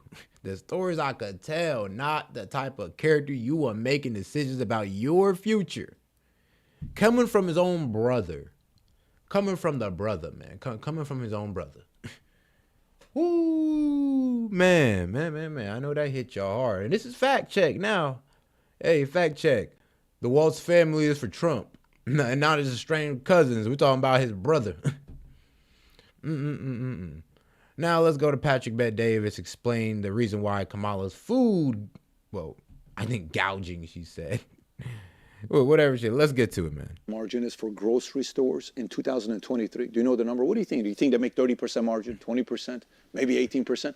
I'll give you the number. But why am I talking about this? Because a presidential candidate wants to do this. Okay. I will work to pass the first ever federal ban on price gauging on food. She did say price gauging, and by the way, English is my fifth language, so let me correct. She meant to say price gouging is what she meant to say. However, do you know what they make their profit margin, grocery stores, according to marketplace.org? 1.6%. Nothing. Worse than restaurants. That means if they do $1 million, oh my God, these people make so much money. Profit is $16,000. That's it. How the hell do you make money on 1.6%? Yet it's price gouging. We've gone and pulled up research. What happens when a candidate or somebody wants to do this to a country? And then I'm going to give you case studies of us having done this in the past before and how it worked out. We're going to talk about that today. If you get value out of this video, give it a thumbs up and subscribe to the channel. By the way, do you know when people start talking about price gouging? You know when they do? When the economy sucks. Do you know Kamala Harris getting up there saying, we're going to be doing price gouging is what we're going to be doing? That's an indirect way of saying the economy currently sucks and our policies the last 4 years destroyed America. That's the translation of what it means to price gouge. Now, for the sake of this argument, let's give the argument for why it makes sense to do this, and let's make the argument why it doesn't make sense to do this. So let's go through it. Argument for. Market failure correction. Price control can be useful in cases of market failure where market forces to not allocate resources efficiently or where certain goods are deemed essential but are not accessible due to exorbitant pricing. For example, rent controls and housing markets are used to ensure affordable living spaces, especially in high-demand urban areas. Number two, stabilizing price during crisis. Today, there's an economic crisis. Yes. If Kamala's choosing to do this today, that means she's trying to say our policies are causing us to be in a crisis. Price ceiling can be particularly effective. So pretty much Kamala admitting that she needs to do this price gouging is admitting that, yeah, I ain't gonna lie, Bidenomics failed y'all. So our bad, let's try to fix it. And it won't fix anything. During economic shocks or natural disasters. Oh, Swaggy Jank, man, appreciate you. That was your first super chat. Shortages. There is no Appreciate prices skyrocketing for profit. They're skyrocketing because of bad policies causing inflation, not because people are making 70% profit. They're making 1.6%. So this doesn't make any sense. Number three, reducing inequality. Again, price floors such as minimum wage laws are aimed to ensure that workers receive a livable income. Minimum wage laws are designed to provide workers with a standard of living above poverty levels, improving social welfare. Now, sometimes policies are the reason why you're causing the populace to be poor. You're handing out so many free different programs that they don't have the drive to go out there and compete. That's part of bad policies. Now let's make the case against it. Number one, distortion of supply and demand. Price ceilings can lead to shortages as lower prices often reduce the incentive for producers to supply the good while increasing demand due to lower prices. Example, rent control often leads to shortage of available housing as landlords may be less willing to rent or invest in maintaining properties when rent prices are capped below market value. Number two, reduce incentives for production and innovation. Yes, reduce incentive for production and innovation. And when I mean production, I mean you guys out there that go out there and drop these plans. You supervisors will go out there and drop a strategy for the production week. Yeah, y'all gotta go. All y'all going. If Kamala gets what she wants. Price controls can reduce the profit incentive for producers, leading lower investment in production, innovation, and quality, which, again, in agriculture, price ceilings on staple foods might discourage farmers from producing those crops, leading to future shortages and lower quality food production. Number three, black markets and efficiencies. When prices are artificially set below market equilibrium, black markets often emerge to circumvent the controls. In economies with strict price controls on goods like gasoline, black markets have risen where people can buy the same product at a much higher prices than the official cap. Four, wasted resources. Price ceilings often result in inefficiency with resources being wasted as consumers and producers engage in non-price rationing to access the controlled goods. Example, in the case of controlled fuel prices, consumers may face long lines at gas stations, wasting time and creating unnecessary competition. Crazy. Have you gone through that before? That's what they want to do to America. Does that look like the American dream to you? Now, let me give you some other case studies. You say, well, maybe, Pat, why are you being so negative about this? What if this actually worked? So the ancient Rome tried to do a similar thing. Roman Emperor Diocletian imposed price controls in 301 AD through the Edict of Maximum Prices. Result, the controls led to widespread shortages as producers stopped selling goods at the mandated prices, creating black markets. Enforcement was difficult, and the policy eventually collapsed, contributing to economic instability. So even then, price controls wasn't a good idea. Even then, even in Roman times. And for some reason, she want to pull that up today. Ain't that crazy? I guess we are the new Rome from the start to the finish.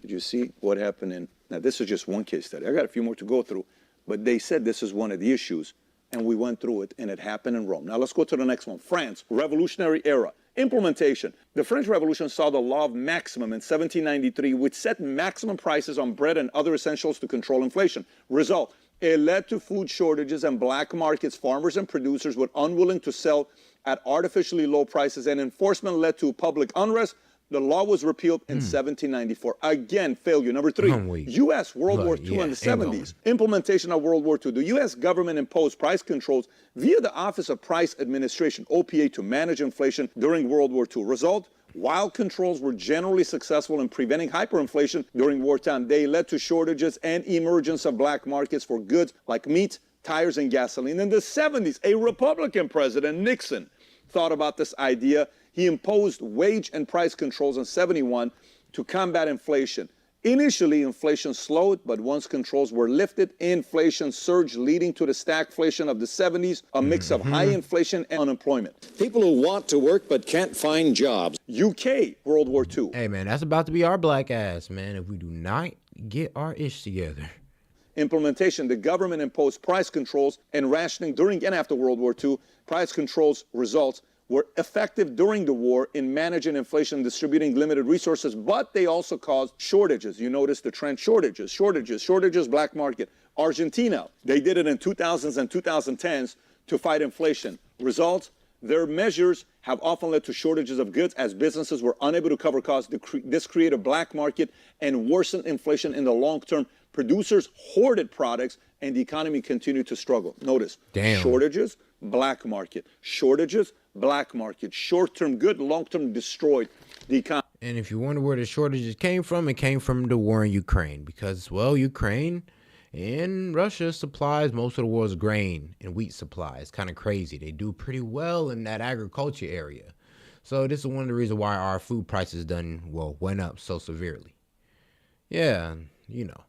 Look, and guess who let that happen? Same thing. Under Hugo Chavez and Maduro, strict price controls on food, fuel, and other essentials started in the early 2000s. What happened? This led to widespread shortages of basic goods, rampant inflation, and the growth of black prohibition. Market. Same thing. Zimbabwe, same thing. Russia post-Soviet Union, same thing. Cuba, same thing. India, 70s and 80s, implemented price controls on food and other essentials during the 70s and 80s to protect the poor and curb inflation. Ready? The controls led to shortages and inefficiencies in distribution, contributing to food insecurity in some areas. Economic reforms in the 90s removed many of these controls, which helped liberalize the economy and spur growth.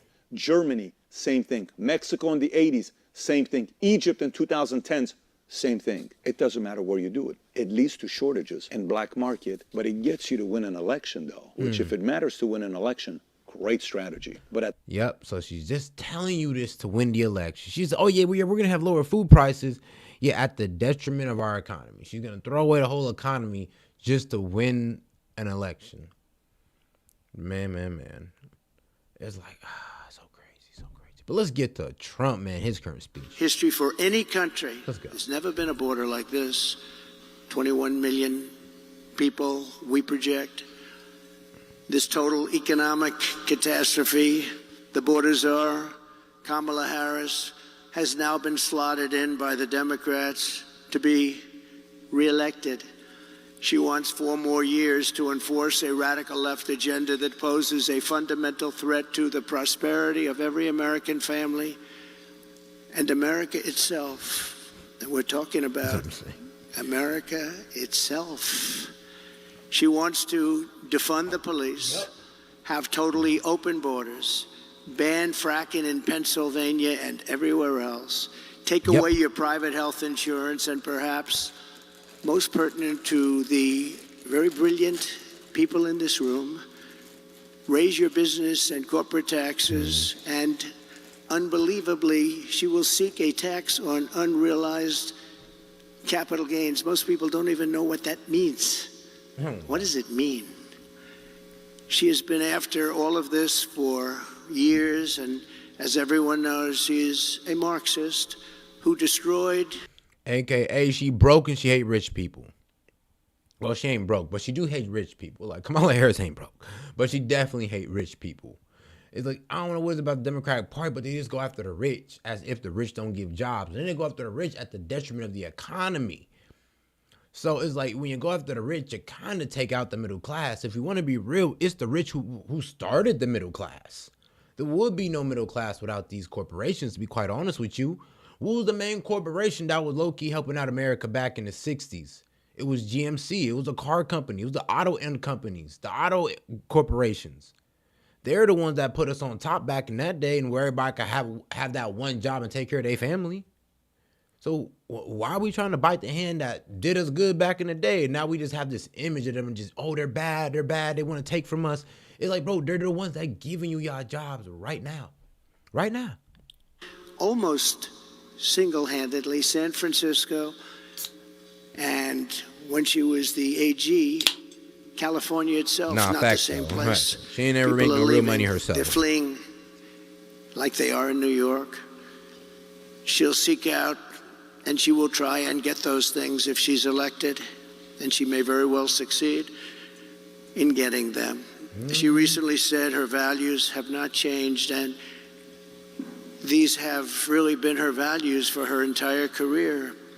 Her values haven't changed. That's what she wants. So she told the truth. We're not going to let this happen. Communism is the past. Freedom is the future. Facts. And it is time to send Comrade Kamala Harris. Comrade Harris. I ain't gonna lie. It's too funny.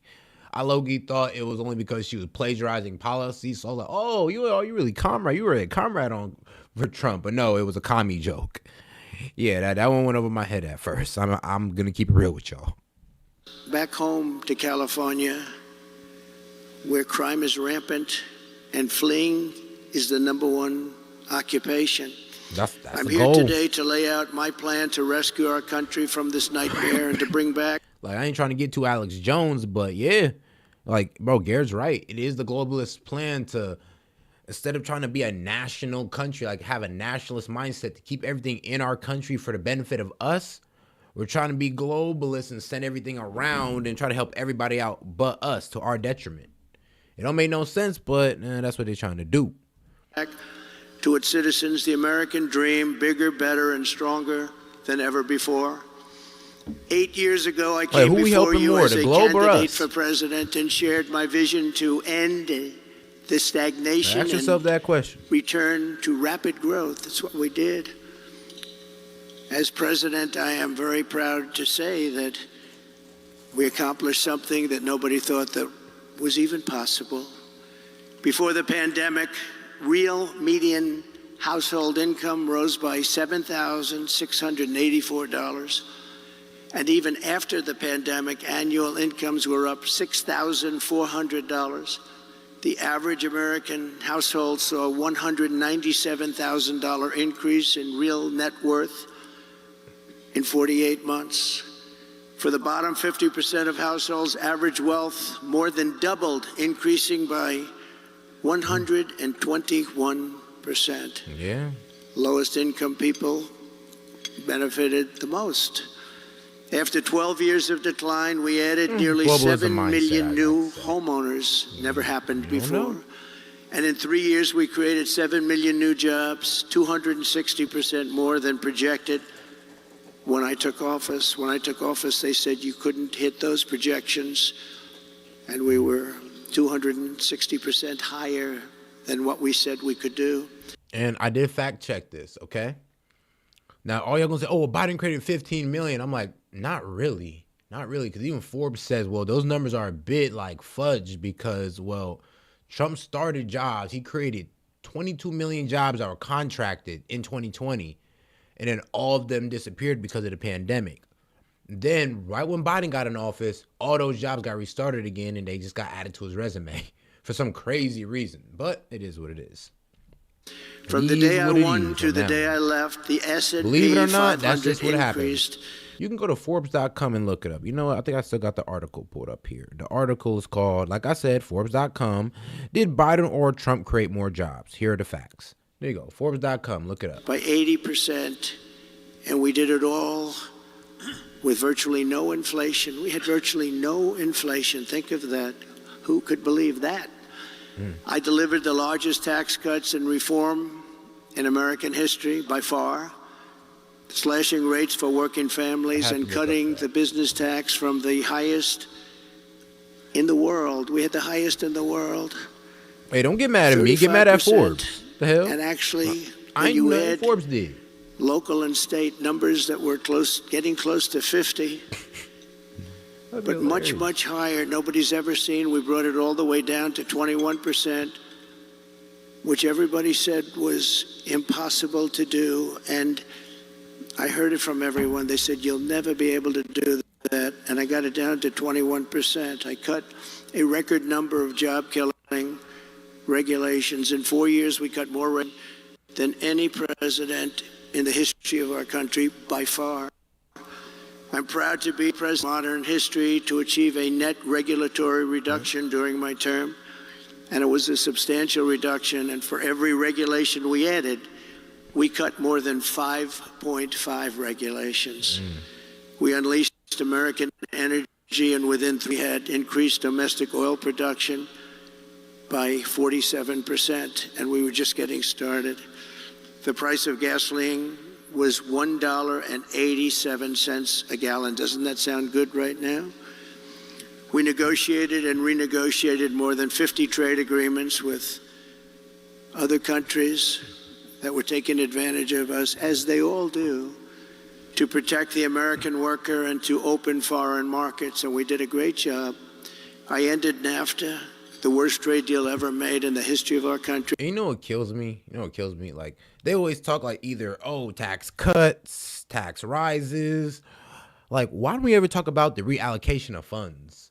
Like, don't we have an overly funded military budget that we can cut from, to fund some of these things we want? Instead of just charging the billionaires, you feel me? There's some, we can just cut that military spending, allocate that over there, and we'll be good.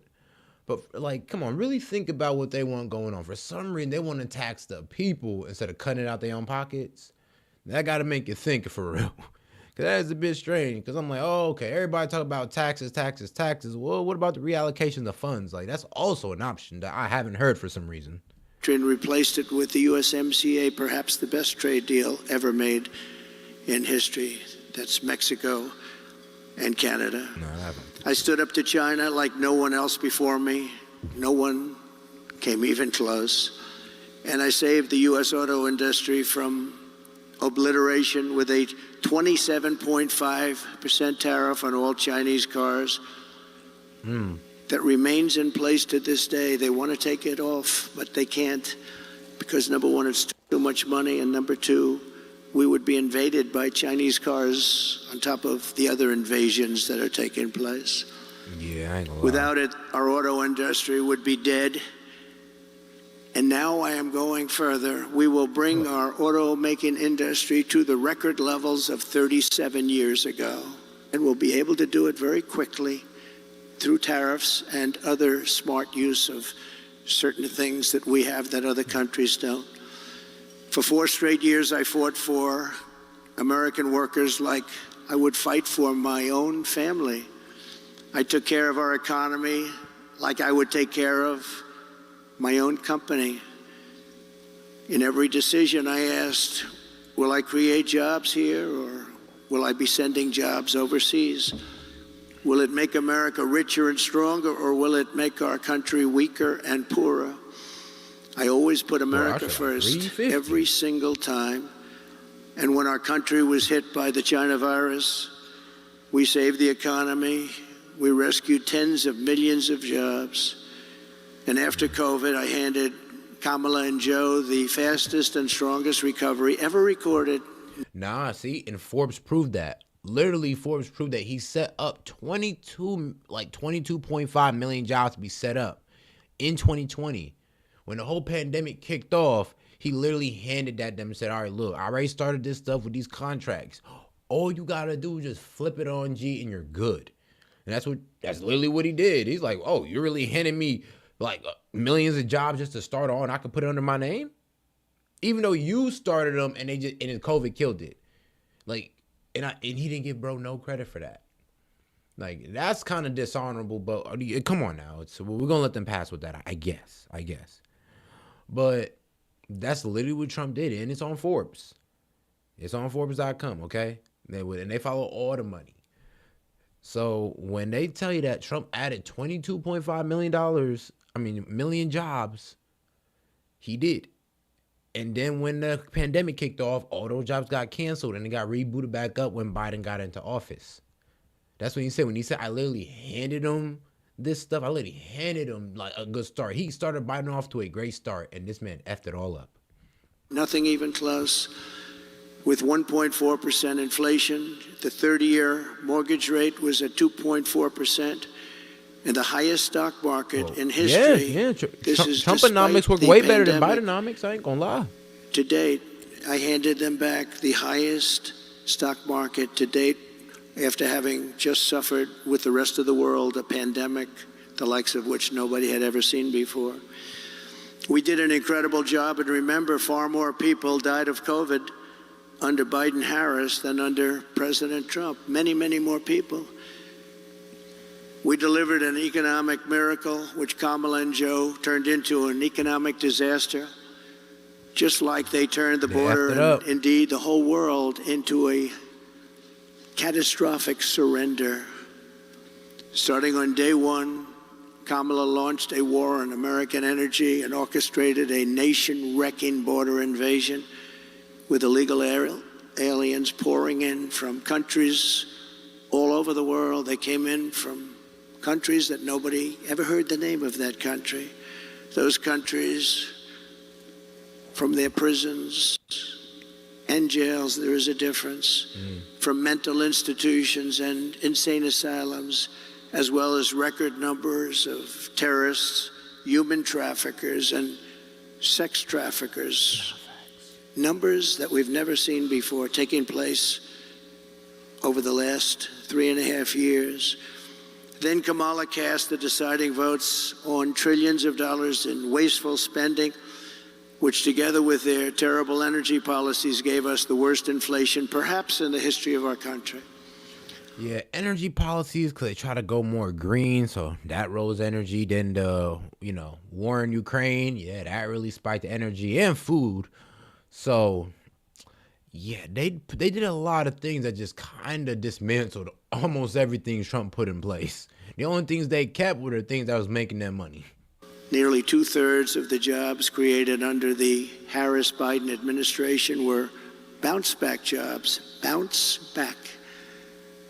They were bounce-back jobs that I handed them from before the pandemic. This happens with pandemics. You have bounce-back jobs. The pandemic comes and it goes, and those people go back to their jobs. And just last week, Joe Biden admitted that on social media. I don't know if he knew what he admitted, but that's what it said. I wonder who drew it. Perhaps that person is no longer employed by the Democrats. I'm weak. But right now, it's even worse than that. Under Kamala Harris's policies, 3 million workers are now missing from the job force compared to 2020. 3 million workers, that's a lot. Over 500,000 fewer people have full-time jobs today than just 1 year ago, and 100% of the net job creation in the past year has gone to illegal migrants. And you know what's so crazy? Biden did F that up still. He started 15 million jobs. Trump handed him 22. I'd have still been upset. I'm like, hey, yo, bro, what happened to like 8-9 million of this? It's like, bro, I handed you 22. How did only 15 get started? Think of that. 100% I've of the been a little jobs pissed. I'm like, created hell nah. under this administration has gone to illegal migrants that came into our country. Joe Biden and Kamala Harris formed the worst presidency and vice presidency by far in the history of our country. This election will decide whether we reward Kamala Harris with re-election and 4 more years of crime, economic calamity, and international humiliation, or whether we change that direction and once again build the greatest economy in the history of the world, which we had during the Trump administration. Kamala Harris is the first major party nominee in American history who fundamentally rejects freedom and embraces Marxism. Oh, God, bro, y'all funny in the chat, bro. I'm sorry, y'all killing me in the chat right now. Hey, man, y'all need to super chat some of these chokes in, man. $1 and up. Appreciate the support. If not, just like the video. But let's get back to the show. Oh, my goodness, y'all funny as hell. Marxism. You're learning about this, you'll find out nobody knew who she was. Oh, my goodness. Like, just a few months ago, they didn't know who she was.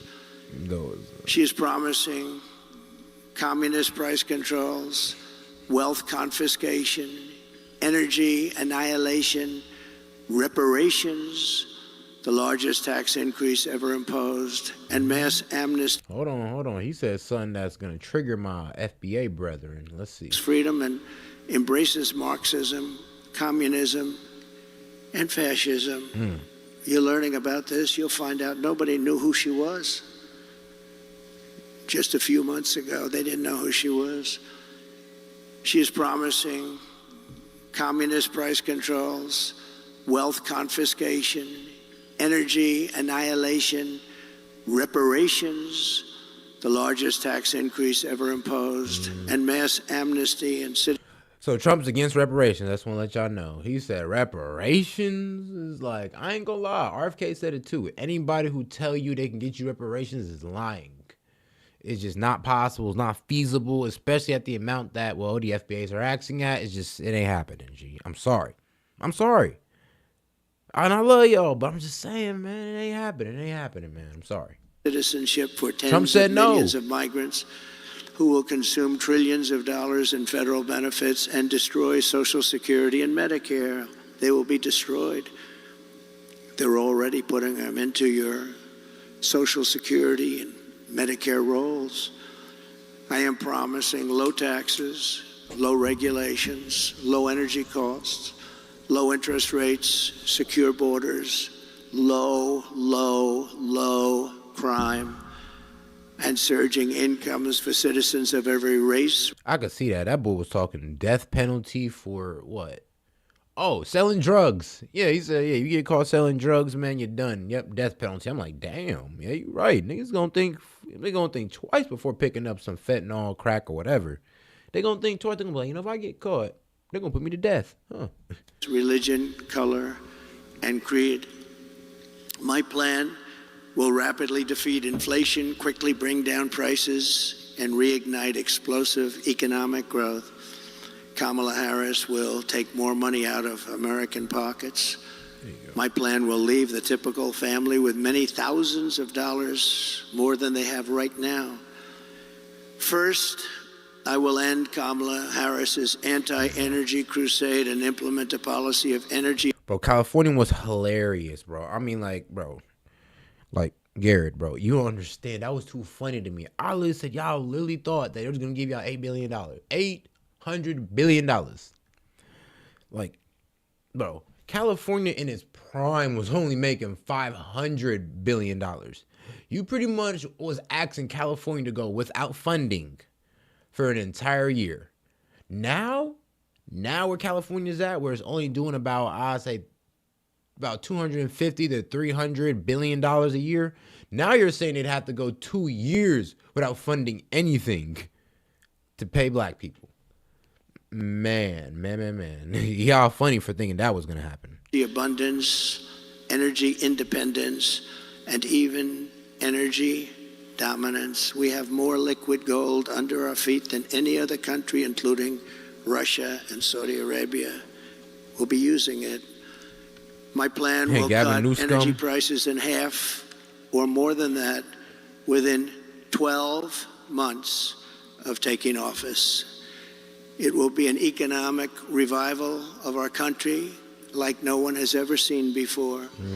I hope so. Energy was what caused our problem initially. Energy is going to bring us back. That means we're going down and getting gasoline below $2 a gallon, bring down the price of everything from electricity rates to groceries, airfares, and housing costs.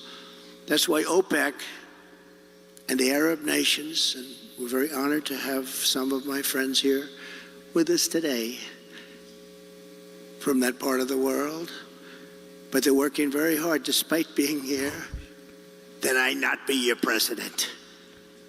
They don't like me.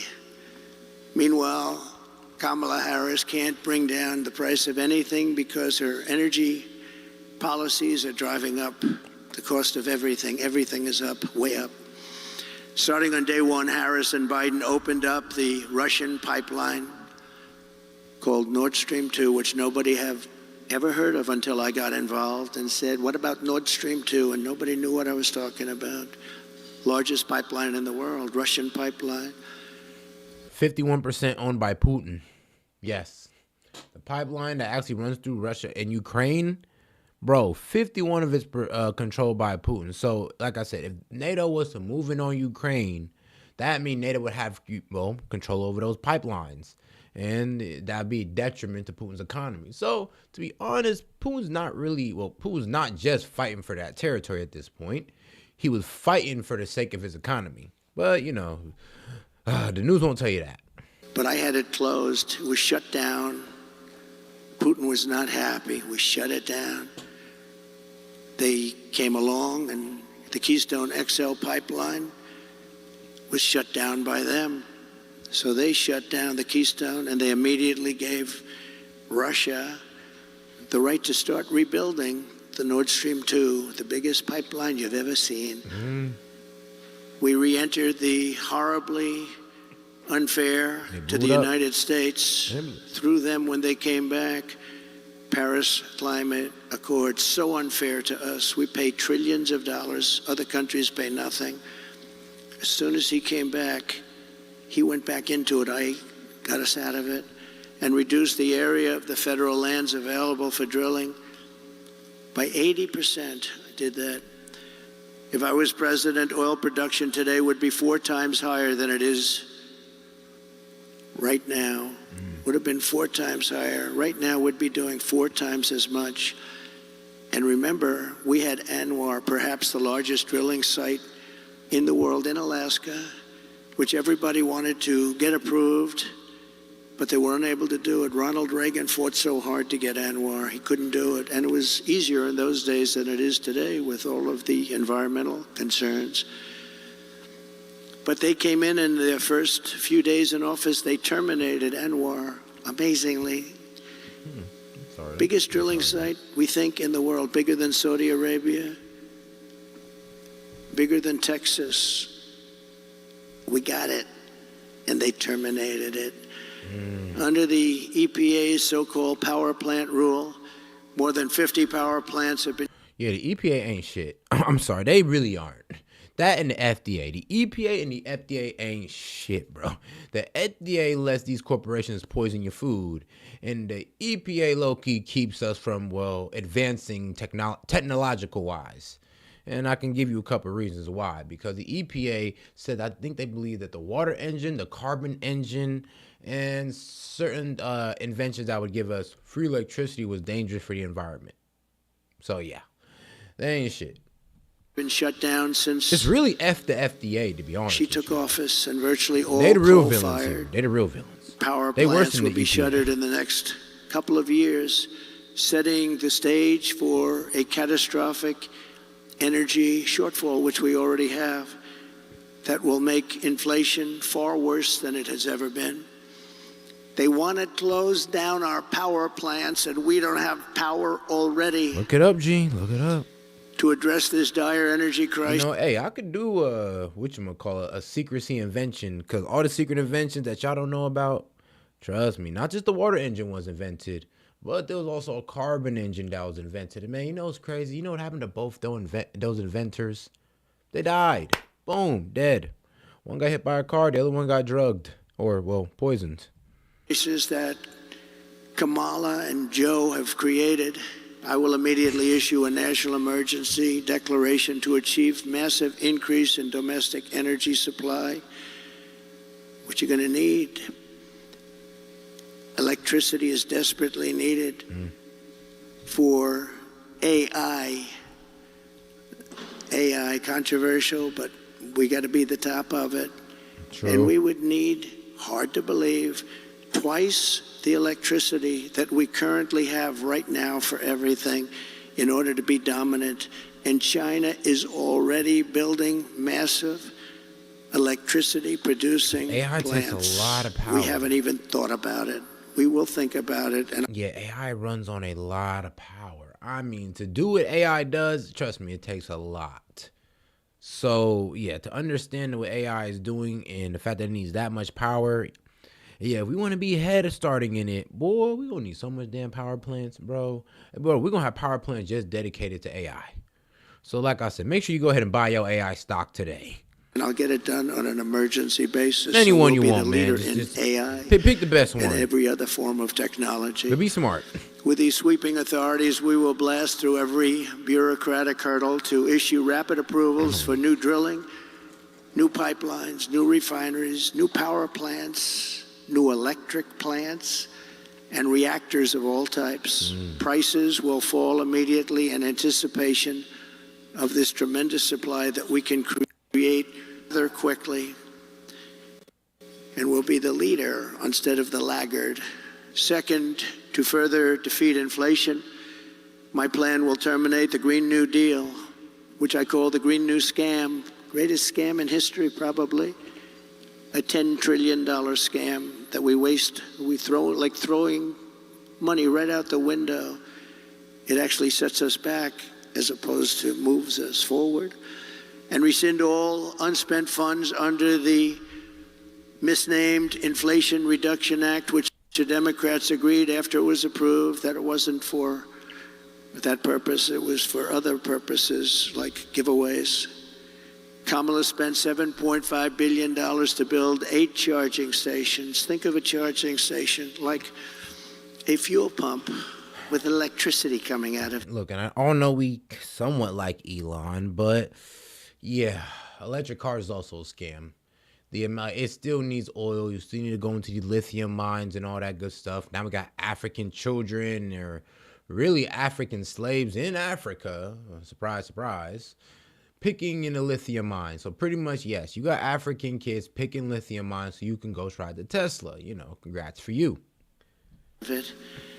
8 charging stations in the Midwest for electric vehicles cost billions and billions of dollars. 7.5 billion, they think, but the costs are still going, and 3 of them don't work and never will, probably. Other than that, it's worked out quite well. I will end the electric vehicle mandate, stop the appalling waste, and save taxpayers an estimated $1 trillion. Third, I will launch a historic campaign to liberate our economy from crippling regulation. My first term, I pledged to cut 2 old regulations for every 1 new regulation, and we did much better than that, as I've said. I'm telling Yet over the past 4 years, Kamala has added $6,300 a year in regulatory costs onto the backs of the typical American family. Think of that. To stop this onslaught and lower prices, I'm pledging today that in my second term, we will eliminate a minimum of 10 old regulations for every 1 new regulation. We'll be able to do that quite easily, actually. And instead of attacking industries of the future, we will embrace them, including making America the world capital for crypto and Bitcoin.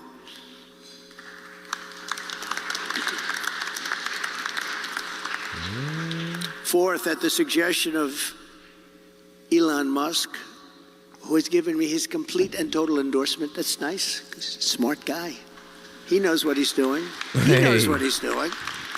It's very, very much appreciated. Man. I will create a government official. This man got the RFK endorsement, man. Elon Musk endorsement, bro. It's like Tulsi Gabbard on his side. It's like, come on, bro. This man damn near got the Justice League. Damn near, bro. Efficiency Commission tasked with conducting a complete financial and performance audit of the entire federal government and making recommendations for. At this point, bro, Kamala needs Obama. At this point. Drastic reforms. She need to do it. Can't go on the way we are now.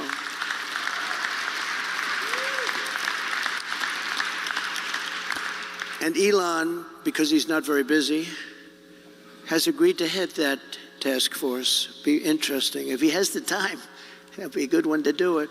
But he's agreed to do it.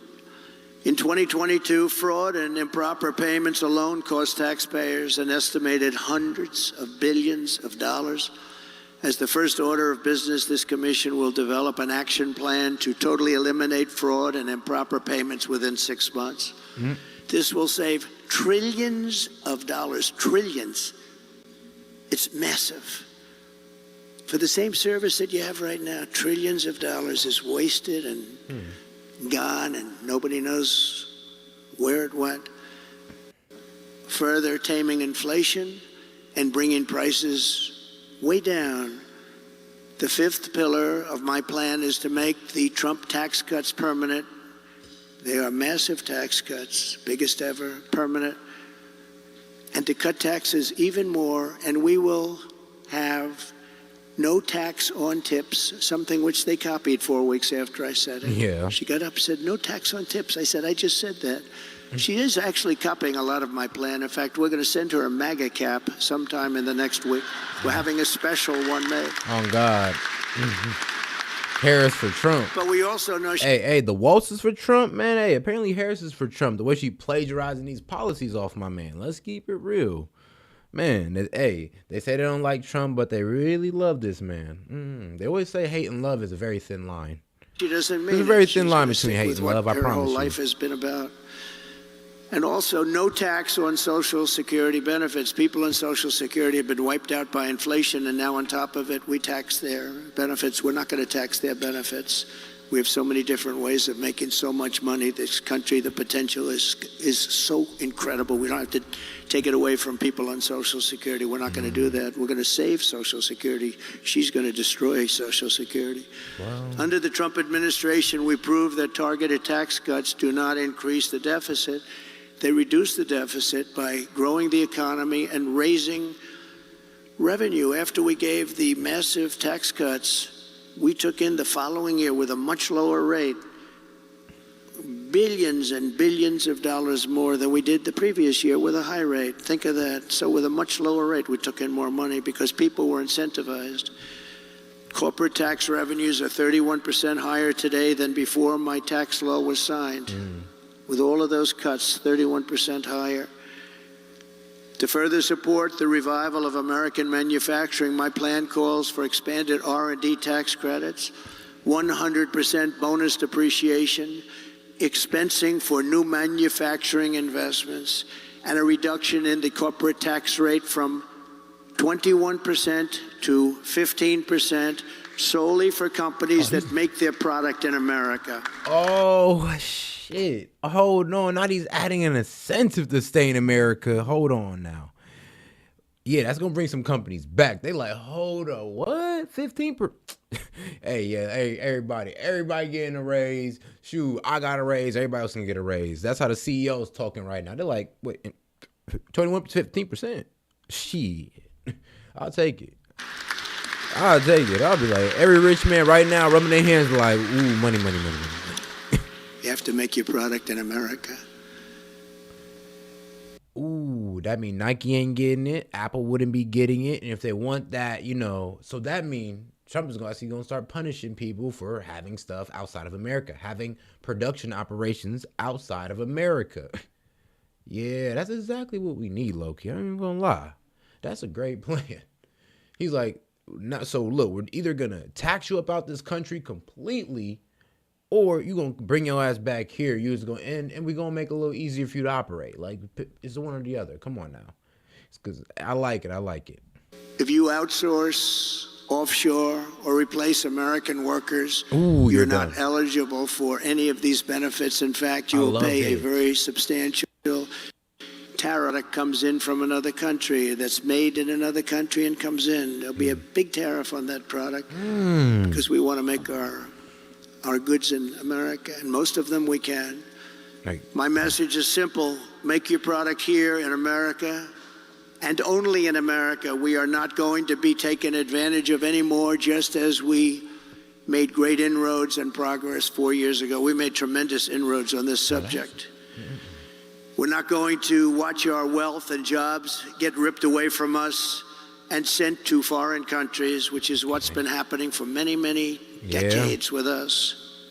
China was built on doing exactly what we're going to be doing and what I started doing 4 years ago. What we're putting forward is the most pro-American manufacturing and jobs policy in modern history for any country. This plan will bring jobs and growth into our country at levels never seen before. Every business on earth will flock to America from Europe, Asia, the Middle East. That's what I'm saying. He's trying to make it competitive. He's making us competitive again for these corporations. He's pretty much saying, look, bro, I'm about to make it so smooth to run in America. Everybody's going to come here. Nah, F all that. Everybody's gonna, not just our American corporations gonna return, but bro, I'm talking about different countries' corporations, bro. We're gonna have corporations ran by different I ain't gonna lie, different countries, and hey, it only helps us. More jobs, more well-paying jobs. The middle class can get bigger. The poverty line won't be so easy to hit. East and all over the world. By contrast, Comrade Kamala Harris wants to sacrifice our wealth, kill the economy, and drive jobs overseas to punish businesses. More businesses will leave. They'll leave America. They're international companies. They report to their shareholders, and they will leave America if her plan, even in a small form, comes to the fore. Her tax plan, which includes the promise to end the Trump tax cuts, which again by itself would be a massive tax increase, would increase taxes by over $5 trillion, a record many times over. It would result in the largest small business tax hike in history, massively raising taxes on 25 million small business people, and raising small business tax rates to 40%. Because guess what? Some of these small businesses depend on corporations. So let's think of a mom and pop shop, right? Or a mom and pop restaurant. Don't they need to buy their ketchup from Heinz, a major corporation? So if Heinz raised their price, it's going to be a little harder for that mom and pop shop to have condiments in there. You know, unless they want to start making their own ketchup, which they're free to do. Or, the meats and all that good stuff. They get those from corporations. Sometimes small farms, sometimes corporation-owned farms. You kind of see where actually attacking corporations don't help nobody. It don't even help, the middle class. You're trying to help the middle class by going after the corporations when even the small businesses depend on the corporations. It's crazy. 3% and higher. In other words, 20% higher than communist China. Kamala is also vowing to raise the corporate tax rate from 21 to 28%. It is straight line. We're bringing it down to 15%. But she really is looking to raise it to 40, 45, or even 50%. You know that. All you have to do is follow her past path. Radically raise the capital gains tax rate, which she wants to do, and they don't even want to give a number. And for the first time ever, impose a 25% tax on unrealized capital gains. So if you happen to have a lot of wealth but no cash, you're in a lot of trouble. I'm weak. Yeah. This will lead America into a 1929 depression. That's what I'm saying, bro. Somebody could have $1 million business, just like these grocery stores. Like I said, if you look at the video that Patrick Bet-Davis, that I showed with Patrick Bet-Davis, he said, bro, you know the profit margin for these grocery stores is 1.6%. $1 million, only 16,000 are gonna get from that, and y'all gonna charge them on their value instead of what they're earning, right? Don't you want to get their profits? That's fair. But if you charge them on a value, you're going to bankrupt a lot of, not only corporations, but small businesses that depend on these corporations, ironically. And it will be a depression and a territory that we have not seen for a long time. There's a gentleman that happens to believe that, Scott. These policies, especially the tax on unrealized capital gains, would decimate the U.S. economy. Companies and innovation would flee from America to other countries. Venture capital markets would disappear, the stock market would be annihilated, and investors assess the tax liabilities of large shareholders. The seniors and senior pensions would totally go up in smoke. They'd be worthless. These are not the policies designed to create a prosperous America. These are policies to turn the United States into Venezuela on steroids. Even if for this reason alone, Kamala Harris must be defeated decisively this November. Decisively has to be defeated. Cannot have her be the president of the United States. I love it. Under Kamala, the United States is becoming a third world banana republic. She and her party are censoring speech, weaponizing the justice system, and trying to throw their political opponents, me, in jail. This hasn't happened. I didn't do that to crooked Hillary. I said, that would be a terrible thing, wouldn't it? Putting the wife of the President of the United States in jail. But they view it differently, I guess, nowadays, but that's okay. And they always have to remember that two can play the game. Nobody ever thought this was possible. This is how you create massive capital flight and turn once prosperous nations into absolute ruins. I will have no higher priority as president than to restore the fair, equal, and impartial rule of law in America. We have lost the rule of law. Who would have thought?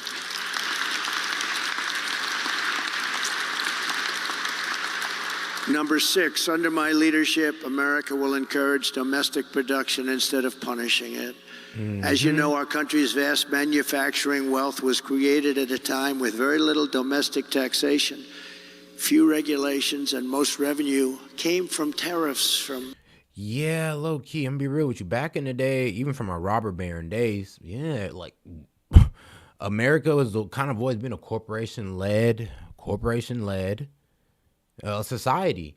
Even like our founding fathers ate off slavery, ate off the corporation or the industry of slavery. We've always been in, we started off industry. Bro, this is how America started. So the fact that we're attacking these industries that helped start America, or that are the reason America is even so great, is crazy. And man, shout out Chris Reed, man, proud supporter. What do companies want? Cheaper labor, so that way millionaires can strive. So do you see McDonald's paying $20 in the future? So do you really see McDonald's paying $20 in the future? Yeah, that's a good question. And I ain't gonna lie, Chris Reed, you right. Why do companies want cheap labor? So that way millionaires can strive. That is a fact, bro. That's a fact. And I'm gonna tell you why it's a fact, because, bro, the billionaires, they're who create the millionaires, and millionaires create the six-figure dudes, and the six-figure dudes, they kind of manage everybody else below. That's kind of how the world works. I'm gonna be real with you. Yes, so billionaires create millionaires, millionaires create the high six figures, the low six figures, and those guys usually manage everybody down below. Like, that's how the world works. So if you're gonna go ahead and make stuff hard for them, then they're gonna attract from the millionaires, and the millionaires are gonna subtract from the six-figure dudes, and the six-figure dudes gonna have to let some of us go. And there you go. That's how it works.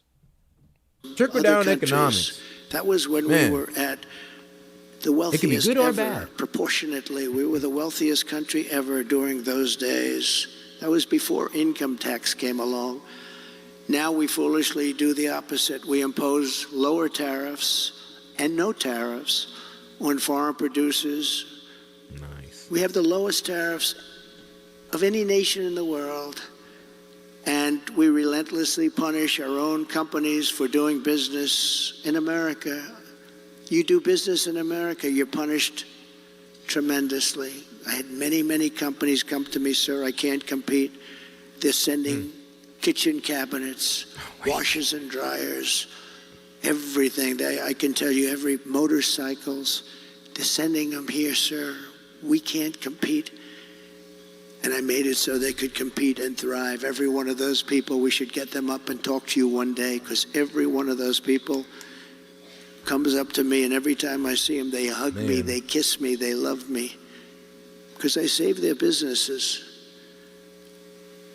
I intend to reverse this model and once again turn America in. I'm gonna be real with you. This is why trickle-down economics work. Because, like, bro, they need us. They need people. People is honestly the best commodity for these corporations. Like, bro, they need workers, don't they? They need leaders in industries. They need CEOs. They need supervisors, all the way down to your worker. These are the people who give us these high-paying jobs that people strive for. Like, think about it like this. Bro, you wouldn't be working to go be a doctor if there isn't going to be some corporation that owns a hospital to give you this job as a doctor. Like, you kind of get what I'm saying here. Like, we kind of need these corporations to be running well, to want to come here. so we can have more opportunity, so the economy can grow and everybody can get a job and there is no shortage of jobs or anything. And like everything sounds pretty good on Trump's side, economical wise at least. Now I can't agree with everything bro says, but economy wise, he got me. He got like solidly, he got me with this one. Into the manufacturing superpower of the world, we can do that just with being intelligent. The key to this. And shout out Virgil, man. If Harris wins, you will accept the election results. Yes, I will. You're damn right I will. Now, you know, a lot of people say it's going to be rigged, but we're going to have to wait. Like, I would say this. If they could overly prove that the election was rigged, would you accept that result, Virgil? Like, I just want to know. Like, would it be fair to say if both, like, if you can accept that it's a, you know, it could be frauded, yeah, I could accept that as a real election. You know, if they go ahead and do certain things before the election to make everybody's mind at ease, because that's the best thing they can do, to be honest, for the people. If they still leave these back doors open, nobody's going to trust the election. And it ain't nobody's fault but theirs. You can't even call us conspiracy theories or nothing. You just got us conspiracy theorists or nothing. All you can say is that, all right, look, they're just being cautious. They just want to, you know, lock things up on the election side. What's wrong with that? Are y'all trying to cheat? Like, think about it. If y'all want to lock stuff up on your side, then we're going to look at y'all kind of funny. I say y'all just go for our demands. How Trump wants this election ran. If you want to do paper ballots with the ID and all, or, you know, you run up to the computer, but you got to show ID and voter ID and all this permanent address. Let's do that. Let's do that. If it's for the integrity of our election, we should be willing to pay that price, even if it does make voting a little bit harder. Effort will be a pro-American trade policy that uses tariffs appreciate to you, encourage Virgil. We do production appreciate here. that. And it was your first super chat on the live stream, man. Man, appreciate the honor. Trillions of dollars back home. And you know what? We deserve it. We've been helping other countries get rich at our expense. For the last 50 years, we've been pouring our money into other countries, getting nothing. Mail-in votes. That was an atrocity. The mail-in votes was a complete atrocity to the election. Yes, there were literally people who were able to, well, fill out the voting ballots for people who used to live at their house. And I'm going to be real with you. I have real life experience in this. Like, when I was voting and I had my stuff sent to my mom's crib, I seen that she got, like, other people's mail. Other people's voting ballot that she could vote on now. Luckily, my mom's a woman of integrity. She ain't do it. But she could have, and she was pro-Biden, and she don't like Trump. She still don't like Trump. So if anybody wanted to do it, trust me, it could have been her. But I could see a lot of people not having as much integrity as my mom, and going ahead and being like, oh yeah, fuck this nigga Trump, man, fuck him, and just throw that in, and now we just having effed up election results. So yeah, these mail-in ballots, I don't think that should be accepted. There's other things, like we should also have some type of we need cybersecurity around the I would say the computer system. We need all like type of cybersecurity like technicians on this to make sure that there is no Russian, China interference. Nobody can get to this system or nothing. It's American lockdown, like encrypted all the way through. Like we need something like that. All right, so we make sure we're protected on the physical side of the election and the digital side of the election. Thing for it. We protect them militarily. We do so much for them. We get nothing. My plan is that if you open your factory in Wisconsin, Pennsylvania, Michigan, Minnesota, anywhere else in our country, you don't pay a tariff tax. You don't pay a tax. You're going to make the product here. But if you move your production outside of the United States and send it back here, which people are doing now, and I stopped it. I stopped it cold. But they've changed that already. Then you'll have to pay a very substantial. Bro, my dad hates Trump, but shit, we still cool. We still talk every day. Like, yo, if you low-key let this election get interfere with your relationship with your son or your kids or any family members, you're lost. I'm sorry, you are a little bit lost. Don't do that. Don't do that. It is never that serious. Tariff it's going to be something that you regret for the rest of your life, I promise you. The result will be that everybody in the world will want to be here and they want to produce here. They're going to want to produce their product in America. It's going to say made in the USA. We will be able to build ships again. We will be able to build planes again. We will be able to build our military again from within, all from within. We will create the biggest, greatest, and strongest middle class in the history of our country. We will have tens of millions of high-paying jobs in manufacturing, transportation, defense, as well as all of the sales and support of export jobs. Our auto industry will be the biggest beneficiary. In short, it will be a national economic renaissance just by using our heads, by being smart, by not letting other countries take advantage of us. They've been doing it for so long. It's so sad to see. And I know them all, and they laugh at us behind our back. They can't believe how stupid our leadership has been for so many years. We will ensure that the United States has a giant steel industry, an aluminum industry, a manufacturing base, and a defense base. We want an industrial base that can take care of our defense needs 100%.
And you can call it what you want. Some might say it's economic nationalism. I call it common sense.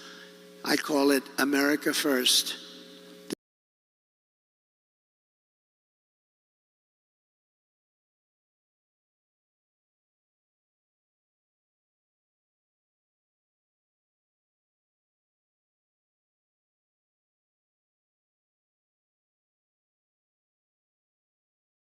This is the policy that built this country, and this is the policy that will save our country. In the words of a great... My bad. I was exposing a tariff. My bad. I had to expose a tariff. So pretty much a tariff is a self-imposed tax by the government. So pretty much what I'm trying to tell you is that a tariff is only going to help America if we're the ones giving it out. So if we're giving out tariffs on China to get their imports, then not only do we get to use their imports to profit off of, but we also tax them to profit off their imports. That's what makes it good for us. So for those of you who say, oh, tariffs are going to charge everybody in the middle class, I'm like, no, they're not. No, he's not talking about taking tariffs from other countries.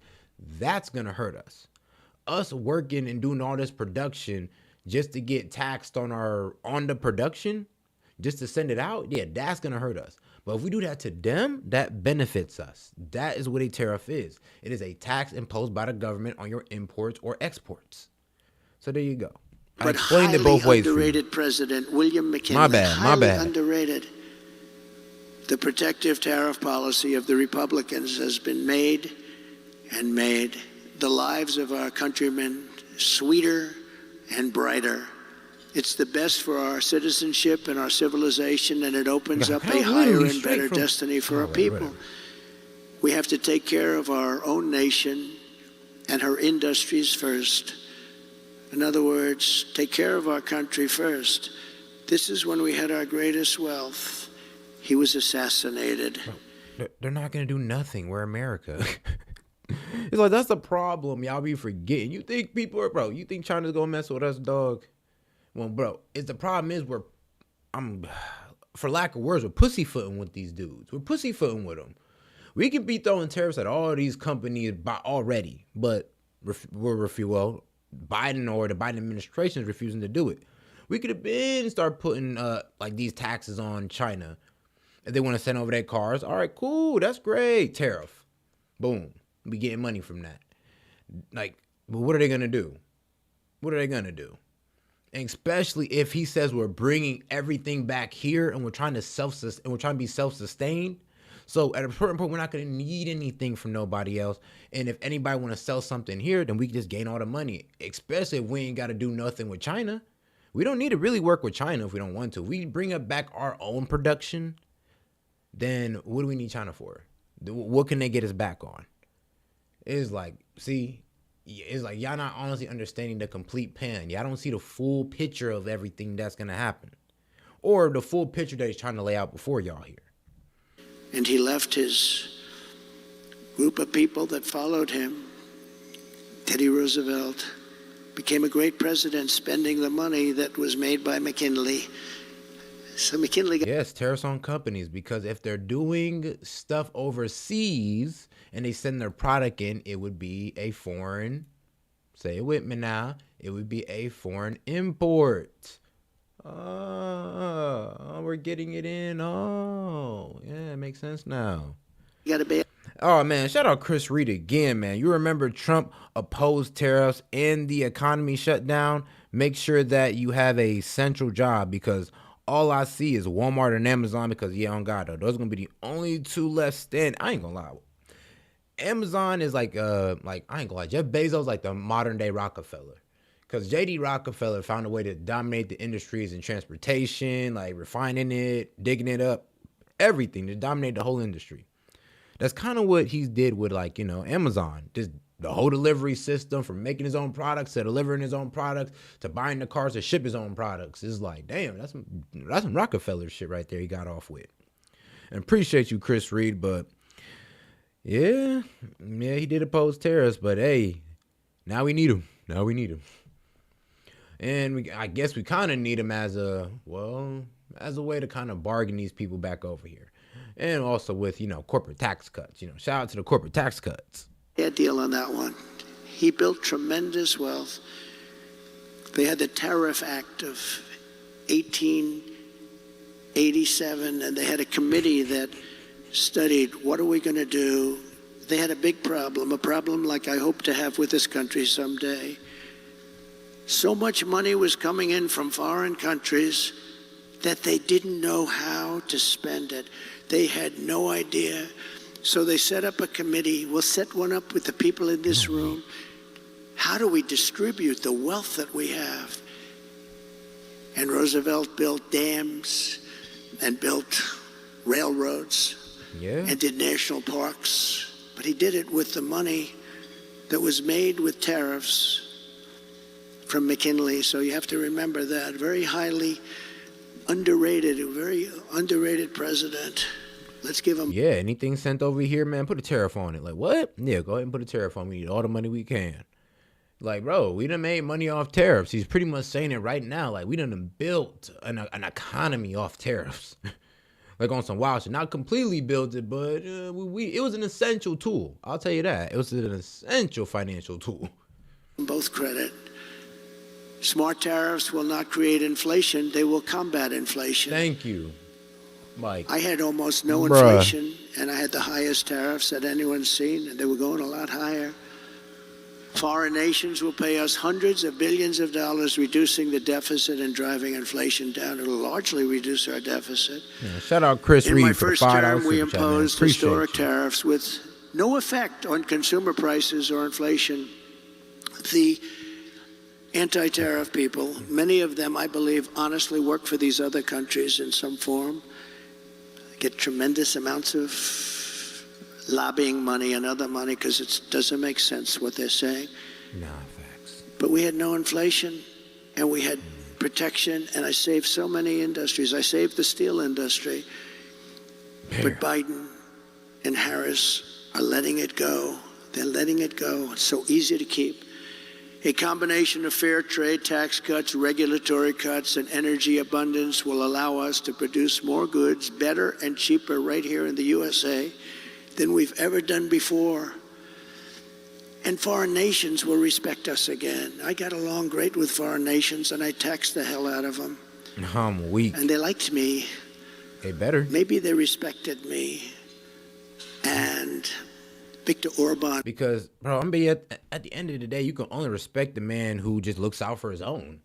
It's like, at the end of the day, these countries got to respect you. They're like, hey, look, it's either they're going to roll you over or you stand 10 toes and they're just going to respect you. Like, all right, look, man, when it comes to these deals, he ain't the guy to try, okay? We're just going to have to just go ahead and play along with this man. And they have no choice. Like I said, you're right. We do have the biggest economy in the world, but it's in trouble, though. But it's on a downcline, though. Like, stop bragging just because we're on top. Stop acting like we can't lose it. That's the problem with y'all Kamala Harris people. It's like acting like we just can't lose this. I'm a very strong man. He's the Prime Minister of Hungary. He said the only thing missing from the world right now is President Trump. He kept the world safe because everybody was afraid of him. I don't like that term, but that's the term he used.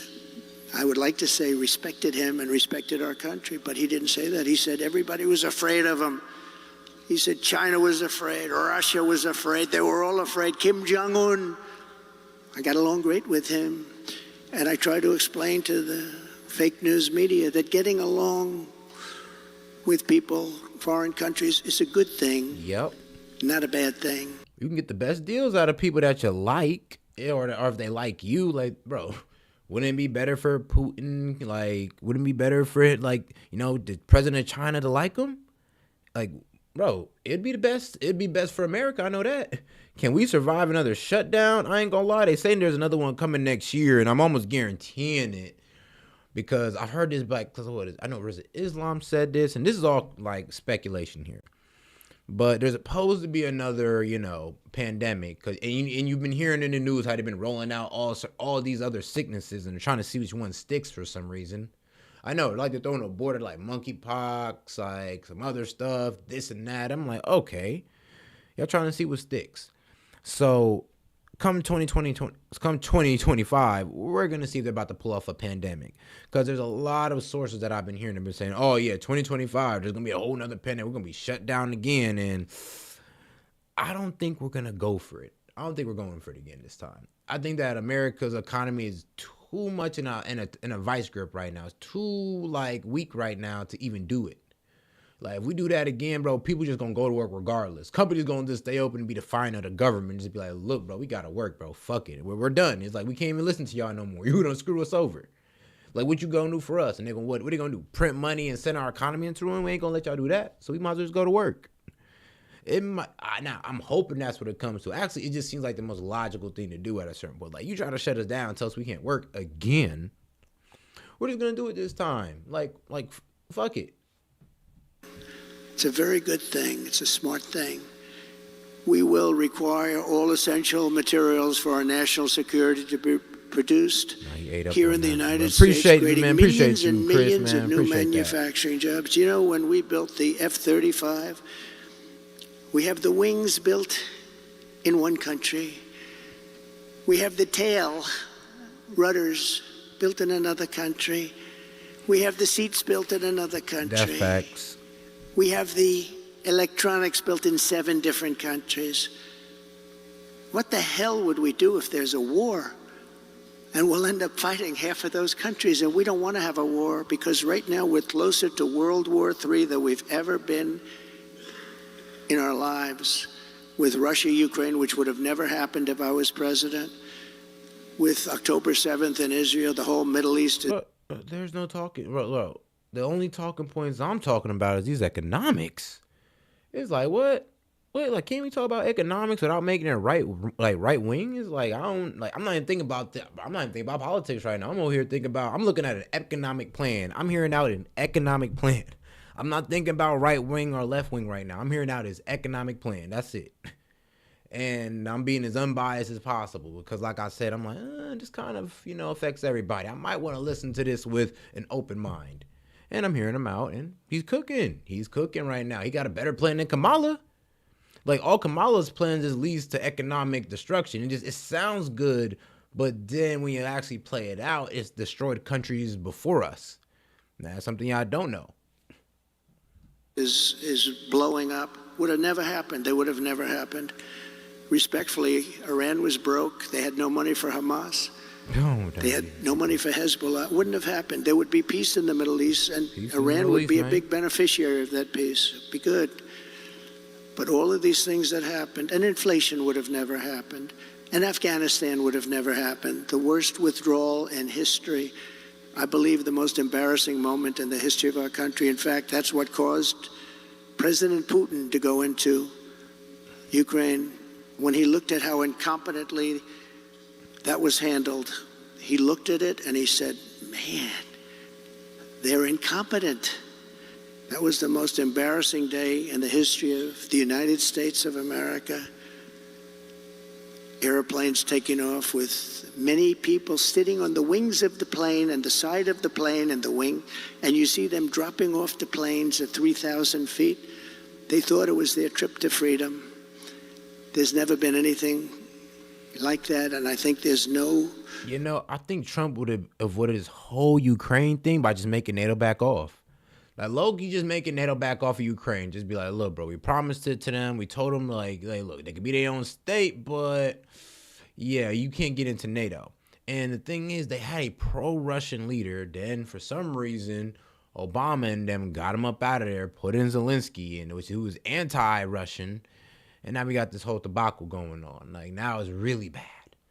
So, but in my eyes, I would low-key think that, yeah, if we had the old leadership back there in Ukraine, hey, it would be pro-Russia and there would be honestly no complaints nowhere. Everybody be cool.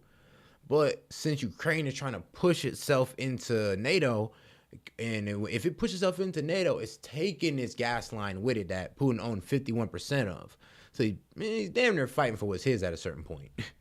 And I'm not talking about, an entire Ukraine. It's mostly Crimea and, I think that is actually where the pipeline's at, ironically.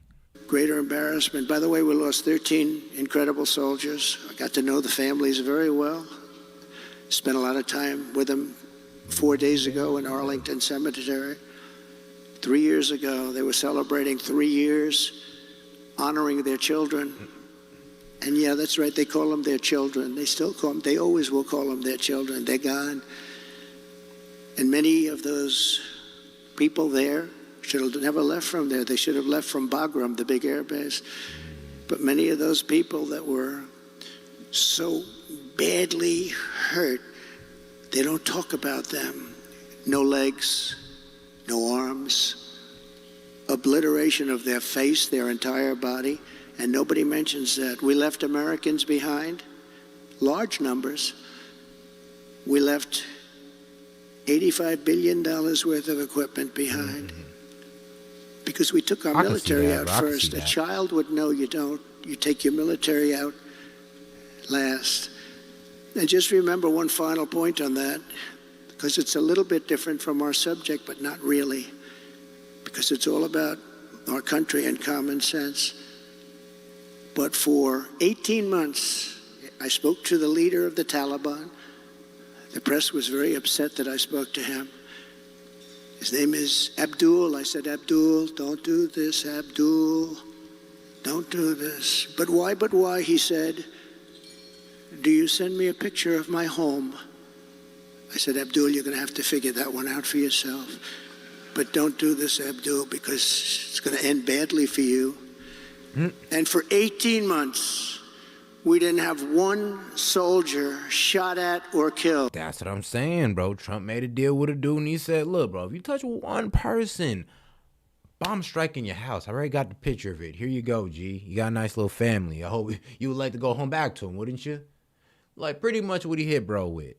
Now, the problem here is that Biden ain't had that same, iron fist. So when Biden removed them troops, he's like, oh, all right, cool. I'm going to go ahead and take out some troops and let's see what they did. And we didn't do nothing because the president just said, take them out, withdraw them, done. And just ended up being a real messy situation. And, man, shout out Chris Reed again, man, with the $5 super chat, man. Did you know Putin went over to Harris' campaign?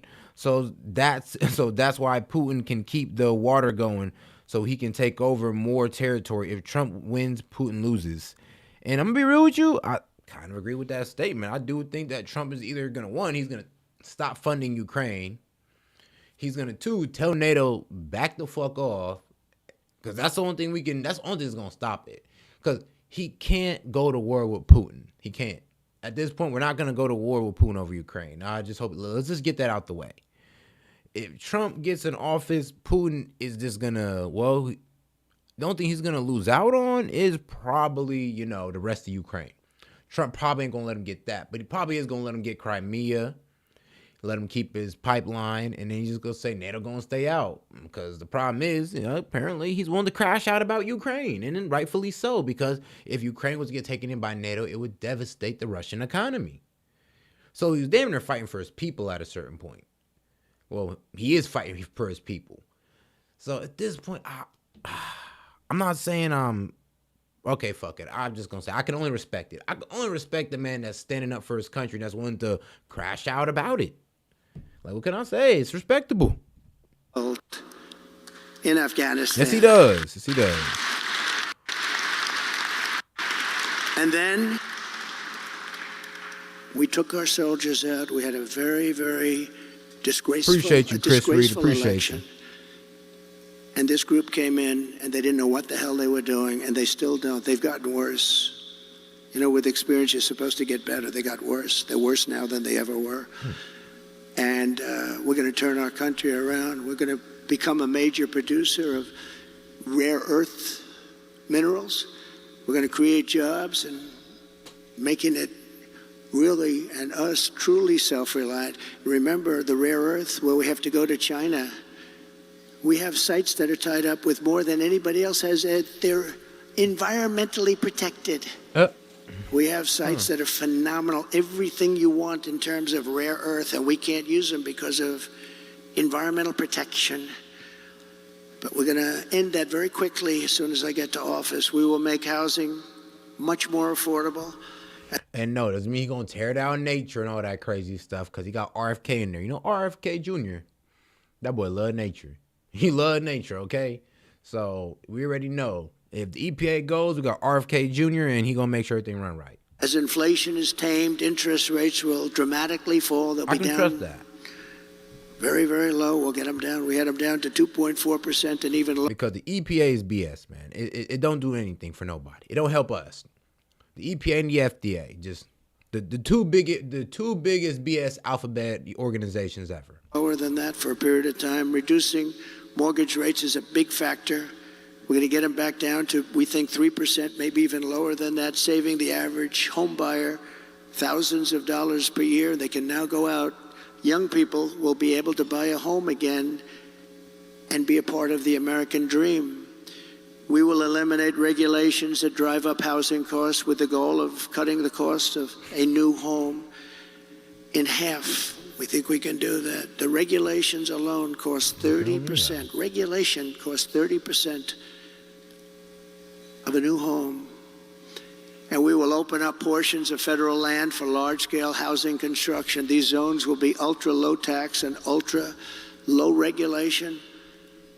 One of the great, really small business job creation programs. It will be of all time. We're going to open up our country to building homes inexpensively so young people and other people can buy homes. You can't buy them anymore. Yeah.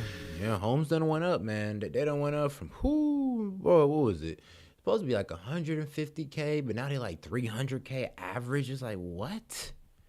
It's like, bro, you can't even get a decent finance on that type of pricing. Let's be real. The financing, damn near impossible. Damn near impossible.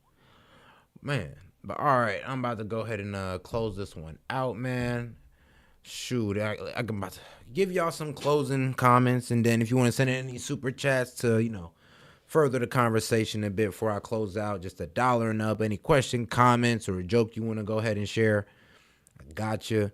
In the meantime, I'll go ahead and give these closing comments.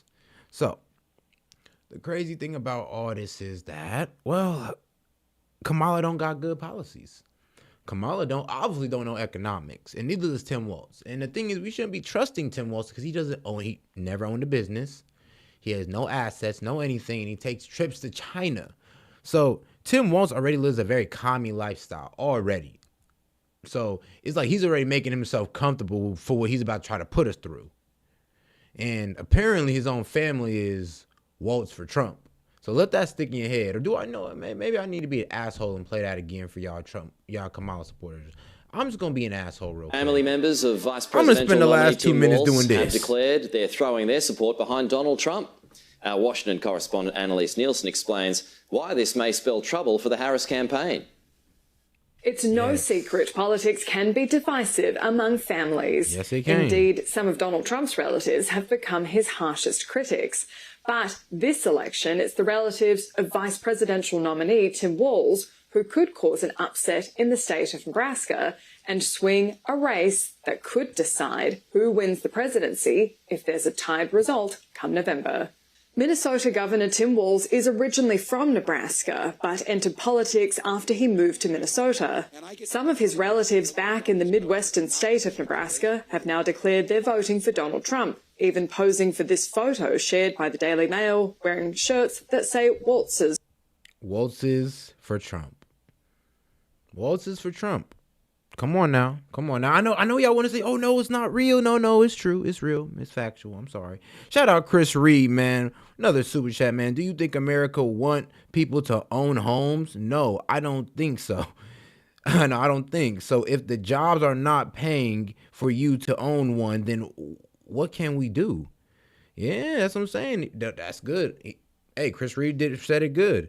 He pretty much saying that, look, if America can't provide jobs for us, what homes are we going to have? If Kamala goes ahead and, oh, yeah, let's tax the rich, and they start taking jobs away to get their bottom line together, who's going to own a home then?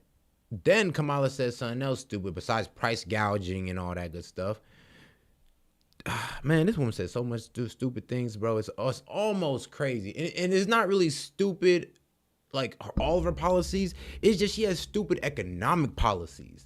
Like when it comes to Kamala Harris's economic policy, it's downright like, I'm not even going to use the R word, but it's unintelligent. It really shows her lack of knowledge. She's very ignorant of economics. That's all I'm going to say. I'm going to be nice because she is a woman after all. But that's really kind of what I'm getting to here.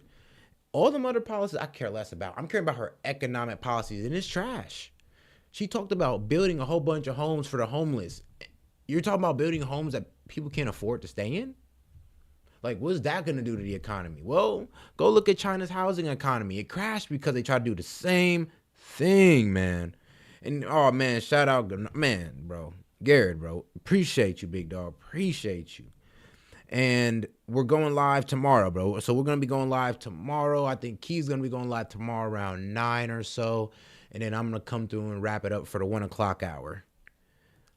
And, or at least the 12 o'clock hour. I'm going to try to hop in on his stream. I usually try to, but, that man, I don't know. Sometimes he starts at 7. Sometimes he starts at 9. We're going to get a schedule out for y'all eventually. Shout out Chris Reed, man, coming in with coming in with another $5.